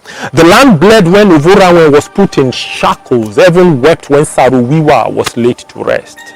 Everything comes with the just too funny. Everything comes with who I am. The Signature Show, your show that matters. Why is it, how is it that the furniture market is booming? How is it? Why is it that the electronic market is booming? It is because of corruption. We have to face it head on. There is corruption in the land. Very serious corruption is embedded in our system. Why is it that in a country where a lot of our, the majority of our population cannot afford 3 meals, in fact 2 meals in a day, why do people get all the money with which they are buying all the things that you mentioned furniture and electronics? Go to the automobile market. Go along Kubwa Road. Go around Nigeria. You see how people are buying obscene cars. Okay. And so on and so forth, when people are facing a real crisis of existence. Yes, you cannot legislate people to go and die. You cannot make a law that everybody should, that LG should file out and go and die in Nigeria. You cannot make a law that Honda should file out and go and die. How do you mean? What I'm saying is that even Dunlop that was here has gone. And other companies, why are they going? The environment of doing business in Nigeria is very, very hostile and bad. And we can handle it. We can change it. That is the starting point. It's not by legislating people to death or legislating corporations to go and die. Because this is a dying field for corporations. We need to make laws because of corruption, because do you have rules to drive on? Do you have security? Do you have, what do you have? No, do you have look at our credit system. I was a banker. Look at our credit system. How much access do people have to access capital for doing business? You don't have any access. Our banks are irresponsible. The banks in Nigeria are totally irresponsible. I was a banker, but I'm embarrassed about the kind of irresponsibility of our banks. They are just milking the people and they are not helping the economy at all. The banks are the facilitators. They are the energizers of economic development. Without the banks, there's very little the economy can do. But the banks are not helping, and nobody's talking about regulation. I should suggest, I should rather say that the central bank should come down on the banks very heavily. Let them become responsible. In other crimes, you have banks handhold little micro companies, incubate them, and then grow them. In Nigeria, it doesn't happen at all. Yeah. The Nigerian companies, they lend only to the people who they think are big. There's some people who are small sometimes before they become big. And what do those people do with it? They don't produce anything that we can see. But the small and medium scale enterprise sector, that's the engine of growth. If we don't encourage them, that's not where we are going. That there are things that this government, our government, must confront. For somebody to bring business in Nigeria is the thing that will help us to survive. So you don't you don't give the person any room of incentive. Nothing like an incentive exists in Nigeria. They tax people to death in Nigeria here. There are multiple taxations. The government does not care. The environment is hostile. A farmer who wants to produce rice will leave him to the weather, to the elements. We leave him to go and face the banks. We leave him to go and buy his machinery. We leave him to go and do everything, to go and invest even in research. Somebody wants to be a rice farmer. He first of all invests in research in the high yielding varieties of rice. He produces the seedlings. He does everything. He gets nothing from his government. That is not the way to. Till we realize that for somebody to accept to do business, you must support him deliberately. It's not by accident. You need to give them loans, soft loans, grants of all sorts, just to make them to produce. Because if they don't produce, we continue to die the way we are doing. When the issues matter and the need to know matters. The chief of staff of Nigeria couldn't go to his village because it was being occupied by Boko Haram. Politicians and political parties have massively used money to buy votes and to change the course of electoral direction. You will also remember the very APC itself set up ENUGU committee recommending restructuring doesn't mean anything. Go back to federalism. Or the fun and the fair to relieve everyday care. Life is a riddle, my son. The land bled when Uvurawen was put in shackles. Heaven wept when Saruwiwa was laid to rest. Everything comes with the just too funny. Everything comes with who I am. The Signature Show, your show that matters. There's something that has been very dear to your heart. You know, the canonization process of Iwene Tansi. What is it, because he comes from the same area with you, or are there other reasons why you have, made this campaign very important to you? I am glad that you mentioned this. First of all, one of the earliest priests to be ordained in Igbo land, in fact, the second after Bishop ENUGU, the second. Now, he is somebody who lived such a pious life that God chose him. It's easy to observe. People required to know who this man is. A lot of people did not know him until I was approached by the church to do a film on this man. I embarked on a very exhaustive research to get materials on him, and somehow, as the good Lord would have it, my father schooled with him, and his mother comes from my hometown. So a lot of people around know so much about him. When I finished doing the script, it was sent to Rome. Bishop Cardinal Arinze read it and said, this is this man's history, because he baptized Cardinal Arinze. And Arinze wrote me a personal letter and said, if we could shoot the film to be as good as the script, the job on Tansi is done. And we shot the film, thanks to the former governor of Rivers State, Dr. Peter Odili, who gave me the initial grant, which was I embarked on the production. Along the line, I was injecting money as I shot films, and by the grace of God, it ended up as an incredible production. We were now given a second mandate. Take this thing round the whole country. And for 15 years we were on the road. Yeah.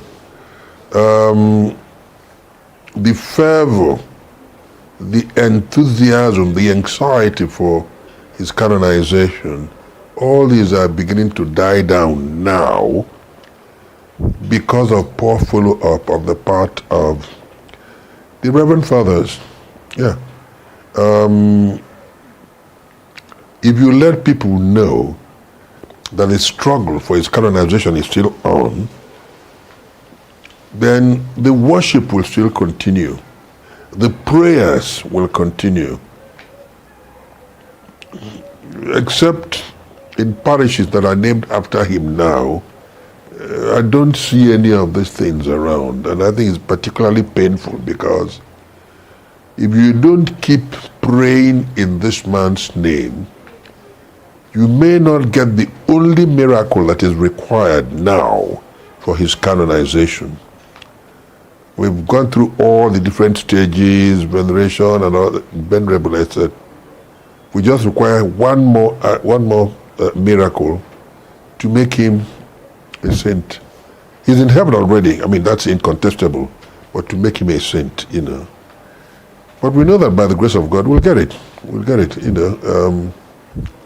Normally it takes time, May not even be in our lifetime, right? But we pray it happens in our lifetime. If you pray with the name of Father Tansi, you will get results that will amaze you. Yeah. You will get results that will amaze you if you pray in his name to God. God so loves Father Tansi that in spite of his disability, he still wound up as a priest. If you're not complete as a man, you cannot be ordained as a priest. He lost an eye in a playground, but was still ordained as a priest. In 1937, along with Obelagwa and Wanebo, before he went over to England, St. Bernard's monastery, to become a monk. He died there at the age of 61. in 1964, the year I was leaving the secondary school. And the process of its canonization has been so fast. Yeah. People pray in his name to God and look, wonders happen. Yeah. If you have his key holder inside your car, and then what's that thing we place in front of our cars, you know? No matter the nature of accident you have, you must come out of it and talk about it. Yeah. No matter the nature of accident you have, you will come out and talk about it. Number two, if you have that fancy figurine on the dashboard of your car, then you will never be stranded wherever it is you're going to. You won't. No matter where you are going to. I will only give you an example. A young man was traveling from Abakaliki to Uyo en route on a very cold, eerie night. His tire began to wobble and he stopped on the way. There was no sign of life anywhere. Everything was so dark. He went and examined his tire. Only one knot was still holding onto that tire. The other three had fallen off. And he went down on his knees and said, "Blessed Tansi, if I had listened to Peter Doche, this wouldn't have happened to me, but forgive me, please. Forgive me." Two people that night on a motorbike came to him. What is the problem? He told them. They said, one of them said, "Okay, you stay here, I'm coming." He drove off on his motorbike. Came back a few minutes later with all the knots complete. And they tightened the tire. Then they asked him, drive it and make sure it's no more wobbly. He did. He came back, opened the car to thank them. He didn't see anybody. Again. He did not see anybody again. He just opened just to say, because thank you. And when everybody, the two men had disappeared. They had disappeared. He came to Uyo to give this evidence, right? It was there. The little girl who helped us to sell materials at Onichuku was working in the bank, and she overpaid somebody by 20,000, and this girl started crying. She cried and cried and cried, and she brought out that Tansi figurine, and he said, "Blessed Tansi, Peter Doche told us that if we are in trouble, we'll call on you. If you don't help me now, I will be sacked." One man just walked in and looked at her and said, "What is the problem?" He said, "Do you have the man's number?" He said, "No." He said, "Okay, try this number." He gave the girl a number. She called that number and she got the man she overpaid. And he said, "Please, I overpaid you by 20,000. If you don't return the money, I'll be sacked." The man said, "Wait, let me count the money." He counted it. He said, "You're right. You overpaid me by 20,000. I am coming to bring back the money." The girl thanked God, looked around for that man. He didn't see him again. Went into the manager's office, looked around the whole bank. He didn't see the man again. Nothing. That's Tansi for you. And this is how he has helped a lot of people. There is nothing you call on Tansi in times of difficulty that you won't get an answer. I'm a living witness. Most of the things I'm telling you now, there are ones that are bigger than this. I just remember these two now to let you know. Yeah. But can you leave an advice for me, for Nigerians, for people in your industry, and for your admirers all over the world? Can you leave, an advice? What will that advice be? About life, about how to be successful, about how to have a life of peace. Well, besides, you're now a very elder statesman. I hope you know that. First and foremost, I place God first. I'm a Catholic. Good. Now, every day at 7:30 p.m., I hear Mass on television from EWTN. Every single day. Yeah, by the grace of God, I'm going to do it again today. I did it yesterday. Yeah, every single day. And in other words, every day there are so many gifts that the good Lord gave me. I can't go into details now, but I'll tell you something.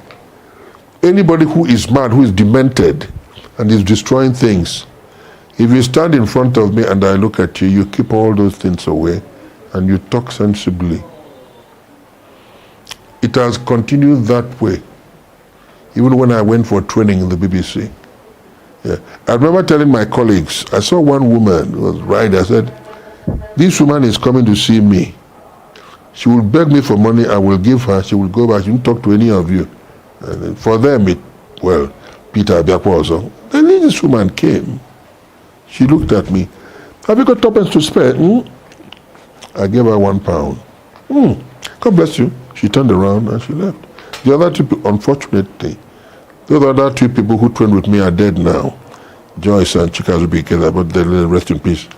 They wouldn't believe what they saw. I have had a lot of demented people come to stay with me in my house and living with me very peacefully, and what happens now after they would have left? You see, what I'm begging God for now is let their cure be permanent. Nyabi, that's what I'm begging the Almighty now. Okay. That aside, I want people to encourage us in what we are doing. There is one film we want to shoot, and we've been begging people who have connection to help us raise the money to shoot it. And that is what happened in 1803, called the Igbo Landing in America. Then if you Google it, you will know what happened. Igbo Landing, 1803 in America. 75 Igbos were drowned. They said instead of being sold into slavery, this river that brought us here will take us back. And those 75 people are from my place. And what were they singing? Omabala Ibuanyibia. Omabala Igebuanyina. Omabala is that river at Otuacha. It's a tributary of the Atlantic. That's Omabala. At the moment I heard that, actually it was in the year 2012 or 2015 that Katrina Cholon, which is dead now, a professor of history, she came here with two people from America to come and give me this message. And what they said, try as much as possible to ensure that you carry out this directive. One, to shoot the film. Number two, to ensure that those people, their spirits, are pacified. Because if you go there at night, you will still hear their voices up till this moment. If you go there, yeah. This is what we've been running around to try to achieve. It is going to be my legacy if I can achieve that. And by the grace of the Almighty, I will. That's what I want to see if I can achieve. I mean, you, Vin, find out details about it, And then beg our people, let them not allow blandishments from the audience dissuade them from their commitment to interpreting characters, which is the major challenge of the industry. You interpret characters, but you still maintain your character. In other words, there are so many characters in one. But you can still relate to people, right? Don't allow reactions from individuals get into your head. The moment that does, you are prompted to live beyond your means. And that is very destructive. This is what has destroyed a lot of actors today, right? When you live beyond your means. When you go and buy a car, keep paying for it. These things destroy people, right? But If you have the philosophy to cope with stardom and the demands of a celebrity status, come on, you're under no illusion about your professional relevance or the status in which you find yourself. No. First of all, whatever you are, God made it possible. So if you ignore that aspect and want to live beyond it, it's a big challenge. The great Pete Edochie, Chief Doctor Pete Edochie. Let me congratulate you again on your 77th, and thank you for your time.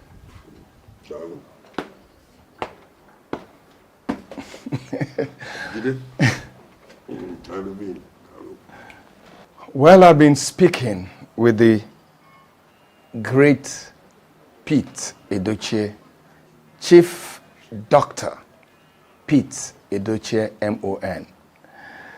Actor, broadcaster, so many of this and so many of that. Thanks for watching. I am Vin Martin Obiora Ilu from ENUGU, Nigeria. Thanking you for watching and asking you to watch this program again on signaturetv.org and also join us on our social media handles. Bye for now.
Those in support of this motion as amended, say aye. Aye. We have taken this by before. We are international.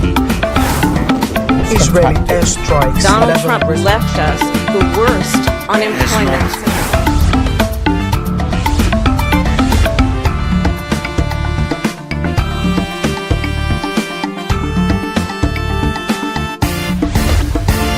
Signature TV, news in your pocket. We are local.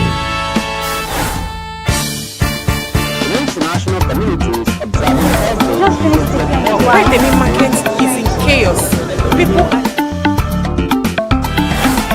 We are national.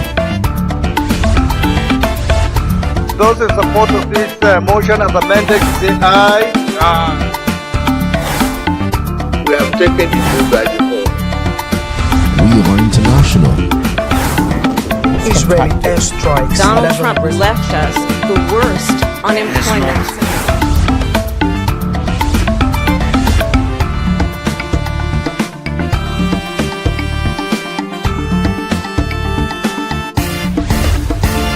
Signature TV, news in your pocket.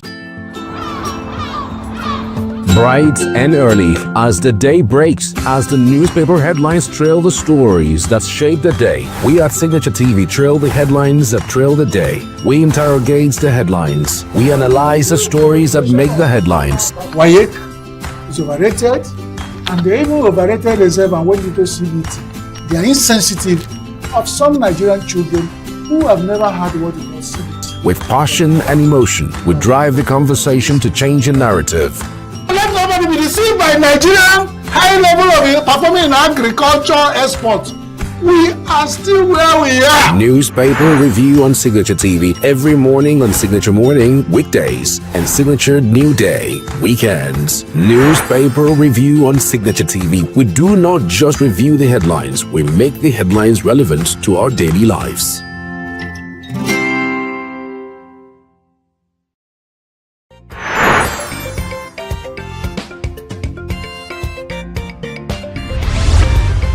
Signature TV, news in your pocket.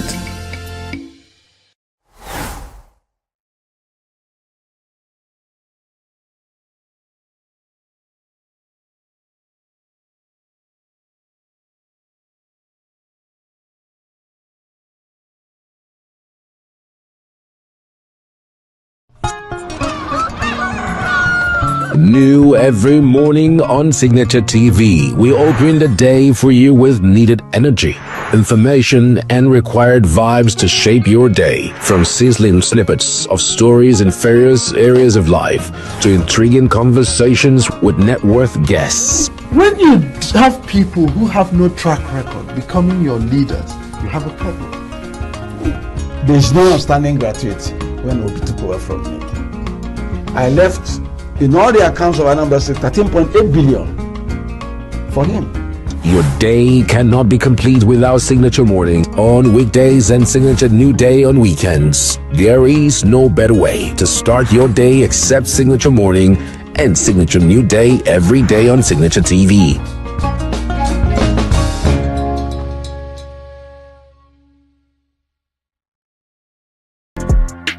Plugged into the heartbeat of entertainment on The Hub, your ultimate show on E-Vibes.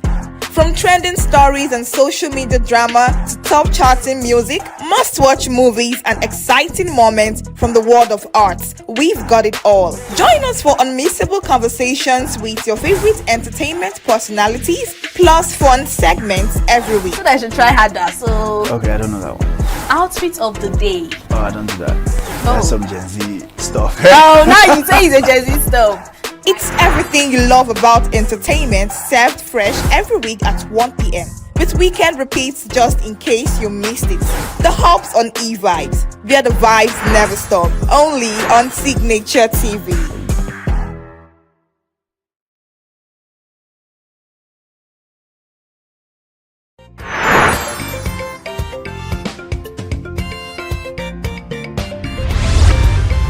Signature TV, news in your pocket.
Health is more than a diagnosis. It's your lifestyle, your choices, and your future. Join us on Inside Health, your weekly deep dive into the stories, science, and...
Welcome to Global News on Signature TV. I am Barry Kumo Ado. In the headlines, FG launches 365 million naira National Laureate Prize for Nigerian students and researchers. United States to pull 200 troops from Nigeria after major ISIS operation. Nepal flood death toll rises to 472, over 1,400 people missing. President Tinubu directs comprehensive reform of Nigerian football. Details in a moment. The way we see the world shapes the way we change it. Gender isn't just a checkbox. It's a lens, one that helps us understand the world more deeply and act more fairly. Gender Perspectives, a program for those ready to see more, do more, and be more. Designed to challenge assumptions, ignite conversations, and build inclusive solutions across every sector of society. We are not, fighting the men. We are not saying we are equal in terms of rights. We're only asking they should recognize our existence. Join us on Gender Perspectives, showing every Saturday by 4 p.m.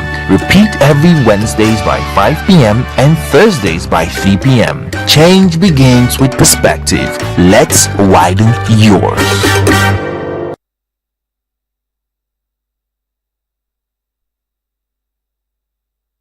Institution's National Laureate Prize, an annual 365 million naira initiative aimed at recognizing and rewarding outstanding research, innovation, and intellectual excellence among students and researchers across Nigeria's tertiary institutions. The Minister of Education, Tunji Alausa, announced the opening of the prize in a post on X, saying the initiative is part of government's efforts to support academic excellence. The prize will provide 35 million naira for the undergraduate star prize, 50 million for the master's star prize, and 100 million for the doctoral star prize.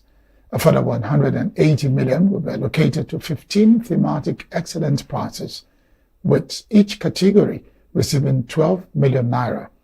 According to Alausa, the competition is open to students and researchers in all accredited universities, polytechnics, and colleges of education across the country, and will provide a national platform for identifying and rewarding research and innovations with significant impact. The minister said the award would also recognize excellence in key fields, including engineering and technology, medicine and health sciences, arts and social sciences, agriculture, law, and teaching innovation. He added, the government had introduced the Dr. Stella Adedavo Prize for Medicine and Medical Innovation in honor of the late physician's courage and contribution to Nigeria. Said the prize will be jointly implemented by the Federal Ministry of Education and NERD through a transparent, competitive, and merit-driven process focused on academic excellence and impact.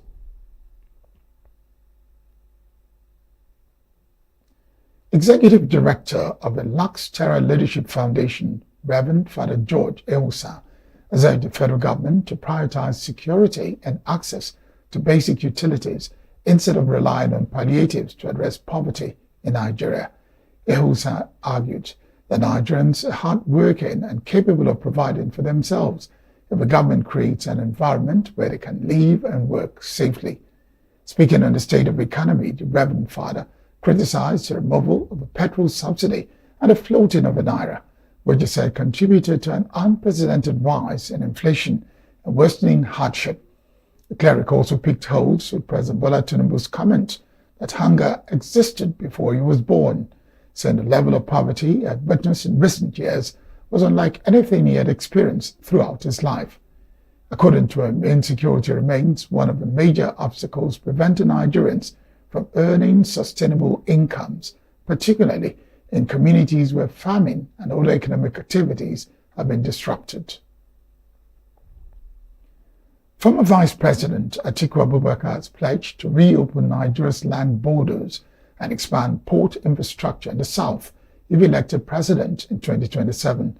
Atiku, who is a candidate of the African Democratic Congress, was addressing supporters in a video shared online on Friday by ADC chieftain Dele Momodu, said the measure would ease the flow of goods across the country and revive trade-dependent livelihoods, especially in the north and northeast.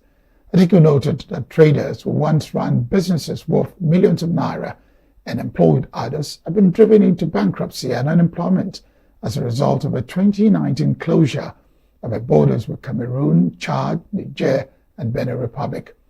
On ports, Atiku said he had already begun addressing the issue by holding talks with European shippers on developing ports in the south and southeast. The federal government has called on Nigeria's 36 states and the Federal Capital Territory to take greater ownership of the Nigerian National Water Compact 2026 to 2030, describing their participation as critical to strengthen the country's water security. The Minister of Water Resources and Sanitation, Professor Joseph Otsev, made the call at a nationwide stakeholders consultation workshop on the draft compact held in Abuja.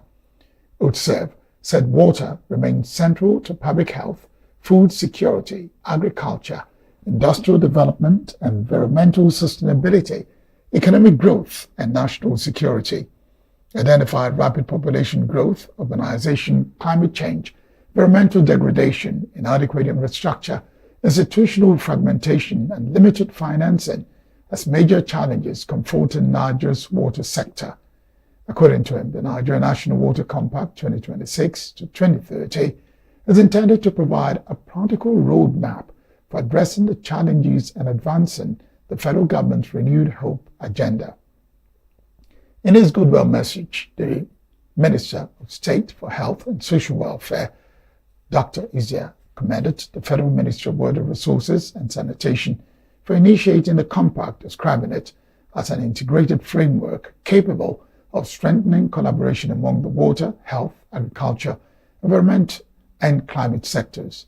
Representing the World Bank, Acting Country Director Taimu Samad urged stakeholders to match the ambitions with firm commitments to institutional reforms, sustainable water service delivery, operations and maintenance, as well as improved revenue generation.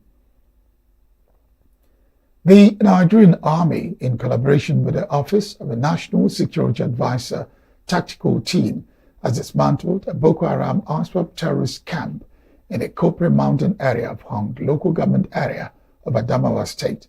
A spokesman of the Nigerian military, Captain Mohammed Goni, said in a statement on X that the operation conducted in the early hours of Wednesday followed credible intelligence in the activities of terrorists in the area. Goni said the troops of Operation Hiding Kai engaged the terrorists in 2 separate encounters, neutralizing more than 21 of them, while others escaped with gunshot wounds. According to him, the troops also destroyed the terrorist logistic infrastructure and recovered several AK-47 rifles, magazines, and a substantial quantity of 7.62 mm ammunition, while search and rescue operations have been intensified to ensure that all abducted persons and rescued. The military high command commended the troops for their gallantry, professionalism, resilience, and seamless coordination, saying the operation further demonstrated their ability to project combat power into difficult terrain and deny terrorists freedom of movement. The United States is preparing to withdraw about 200 troops deployed to Nigeria for counter-terrorism operations, with a larger contingent expected to leave by late September. American and Nigerian officials told the New York Times that the deployment through relatively small produced significant results in the fight against Islamic militants. The report said U.S. officials regarded the Nigerian deployment as a potential model for future American counterterrorism operations in Africa, particularly because of the results achieved through a combination of military assistance, intelligence support, and training. U.S. Africa Command Commander General Gavin Anderson said the U.S. had already withdrawn many of its troops following a May operation that killed Abu Belad al-Milnuki, identified as the second in command of ISIS in the Lake Chad Basin. Anderson said the operation had significantly weakened ISIS leadership structure in Nigeria and internationally, and that Nigeria had been very active since the operation, working to disrupt the terrorists' ability to sustain themselves. As part of the troop reduction, Anderson said the U.S. would maintain its intelligence partnership with Nigeria, indicating that Washington's security engagement with the country will continue through intelligence sharing and other forms of cooperation. The development comes weeks after Nigeria and the U.S. held their second round of talks in Washington under a joint working group established to address the protection of Christian communities in Nigeria's Middle Belt. The group followed President Donald Trump's designation of Nigeria as a country of particular concern over allegations of Christian genocide, a position Nigeria has rejected. Still to come, Norway's King Harald dies at 89. Romania probes course of Black Sea cargo ship sinking. Stay with us.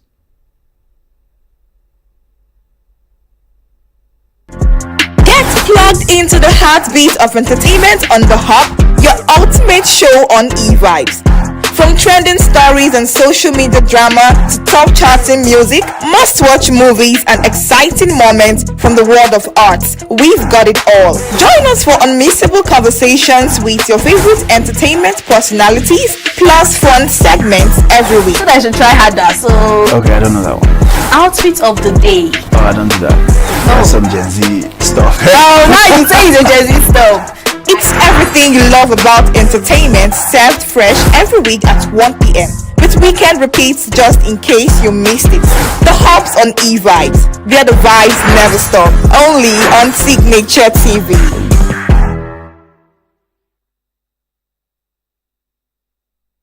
Uganda has been officially declared Ebola-free by the World Health Organization after 42 days without a new case. The WHO posted on X that Uganda has reached 42 days since the last confirmed imported Ebola case was discharged on 16 July 2026, with no documented onboard transmission associated with the case, marking an end to the outbreak. It commended the government, health workers, and their partners for the strong measures taken to contain the outbreak and prevent wider spread. The country has also been praised for its efforts in preventing the spread of the outbreak that has overwhelmed health facilities in parts of the east of neighboring Democratic Republic of Congo. The East African country recorded a total of 20 Ebola cases, almost all people who had traveled from DRC into deaths. Persistent power outages are disrupting businesses and slowing efforts to rebuild Sudan's war-ravaged economy. Army-controlled areas of Sudan have been experiencing worsening blackouts blamed on attacks on power infrastructure by the rival Rapid Support Forces, as well as limited government funding for repairs. The blackouts have affected the lives of hundreds of thousands who have returned to Khartoum and have slowed effort to rebuild the country's devastated economy. The Sudan Prime Minister Kamil Idris announced an exemption of solar panels for personal use from customs duties and other fees. He said Sudan's main power source, the Merowe Dam, had been among targets hit, adding that the delay of annual rains had also impacted power generation in other dams. Police fired tear gas to disperse small-scale traders protesting against an import duty hike, while hundreds of businesses closed in central Nairobi. The Kenyan Revenue Authority said its decision to raise the duty with immediate effect is to curb under-declaration and undervaluation of imports, which it said disadvantages compliant businesses and local manufacturers. Traders said the change would raise the cost of clearing goods and hurt small businesses that rely on consolidated shipments to reduce import costs. The duty change raises the minimum customs benchmark for a consolidated 40-foot container to 3.2 million Kenyan shillings from 2.5 million shillings. Authorities said the 3.2 million shillings figure was a minimum reference point, not a fixed value for every container, as importers whose goods exceed the value must declare their actual worth and pay the applicable duties. Devastating floods on the Nepal-Tibet border region have killed at least 472 people 48 hours after the disaster. Nepal ordered rescuers searching for survivors of deadly floods to get to safety as it reported a debris dam had burst in Tibet on Friday, bringing risk of new torrents. A tsunami-like wall of water and mud crashed down on Wednesday, burying homes, smashing bridges, and sweeping away vehicles in both Nepal and Tibet. More than 1,400 people are missing, including trekkers in the Himalayas, and scores of Hindu pilgrims to Tibet's sacred snow-capped Mount Kailash. Television images showed collapsed homes, floating cars, and a metal bridge being washed away. Witnesses said the waters engulfed entire villages. Officials initially believed that the magnitude 4.4 earthquake could have triggered the downstream floods on Wednesday morning. However, several experts at the United States Geological Survey have confirmed that the seismic event was a consequence of a glacial collapse, and debris flow that caused subsequent catastrophic impact downstream, rather than the other way around. Nepal's National Disaster Risk Reduction and Management Authority said a glacier-inclusive flood occurred in the Leander-Kola River due to an ice rock avalanche on the Nepali side. Meanwhile, Nepal says it does not need foreign assistance for search and rescue operations following the devastating flash flood. Nepal's foreign ministry said the government is managing the rescue operation and has indicated that foreign search and rescue assistance is not currently needed. South Korea's foreign ministry said Nepal has informed it that it is not yet ready to accept foreign rescue team. 9 Koreans working at hydropower plant remain missing, while 10 others were reportedly stranded. Several countries, including India, China, the United States, Britain, Japan, South Korea, Sri Lanka, and Bangladesh, have reportedly offered to send search and rescue teams. A former Nepali ambassador, Dinesh Bhattara, said the government's reluctance to accept foreign rescue teams may be linked to the sensitivity of the Saura district, which borders China's Tibet region. Norway's King Harald has died aged 89, with his 53-year-old son, Crown Prince Haakon, automatically succeeding him on the throne. The palace said in a statement on Friday that it is with deep sadness that it announces that His Majesty King Harald passed away peacefully at Oslo University Hospital on Friday, August 28, at 6:35 a.m. The flag at the Royal Palace in Oslo was lowered to half-mast. King Harald, who is Europe's oldest reigning monarch, had been in hospital in Oslo since August 17, suffering from hemolytic anemia, a condition caused by abnormally rapid destruction of red blood cells, which leads to fatigue and shortness of breath. The royal family had rushed to his bedside on Thursday as the palace announced that Harald's condition was extremely serious, with the media reporting that he kept vigil overnight. Harald was sent to the Norwegian throne in 1991 and had multiple health problems in recent years, forcing him to have a pacemaker fitted and to scale back his official schedule. Norwegian Prime Minister Jonas Gahr Store had cancelled a work trip to Germany early Thursday due to the king's deteriorating condition. A merchant ship caught fire and sank off the coast of Romania in the Black Sea on Thursday evening, likely after being hit. Romanian border police confirmed on Friday that a fire on board a commercial ship sailing through Romania's exclusive economic zone, but did not provide a cause. Black Sea shipping and port facilities are targeted repeatedly since Russia's full-scale invasion of Ukraine began in 2022, with the pace of attack escalated in 2026. Romanian President Nicole Sudan told journalists during a news conference in Signaturetv that no information was available as to who might have been involved in a possible strike. The President noted that there will be an investigation of it to be established, but it is not good for them to start speculating, noting that the incident had taken place outside Romania's territorial waters. In sport, President Bola Tinubu has directed a comprehensive reform of Nigerian football following a shake-up in the leadership of the Nigeria Football Federation. Presidential spokesman Bayo ENUGU said in a statement that the move became necessary to overcome repeated failures to qualify for major regional, continental, and world tournaments.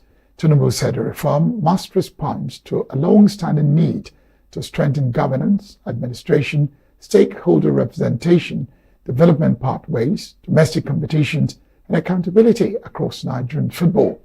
The President noted that while other sports have recorded meaningful progress since the reset of the sports sector under the re-established National Sports Commission, football has continued to struggle because of what he described as structural weaknesses within the system. The President's move came as after the president of the NFF, Ibrahim Gusau, resigned from his position, who said his decision to quit is to give other Nigerians opportunity to contribute to the development of football in the country.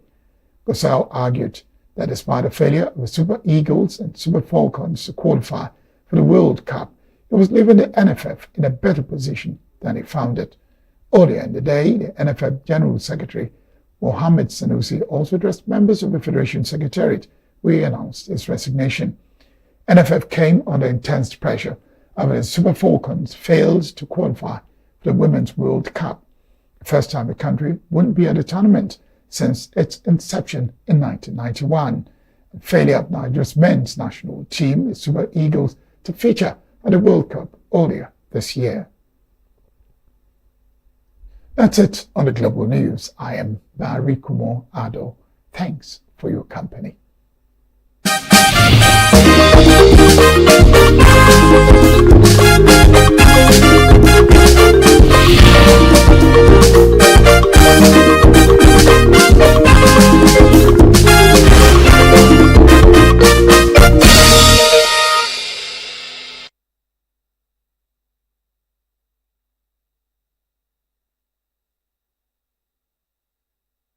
And solutions shaping your well-being. From expert interviews to real-life journeys of healing and hope, we cover it all. One of the complications of cancer management or treatment is they have some of them at one point in time, you see them having anemia.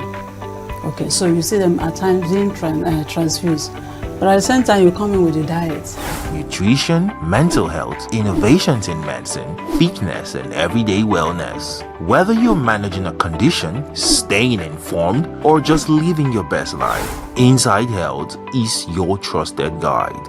I'm Tigiti Agorum, and I'll be with you every week on Inside Health, only on Signaturetv.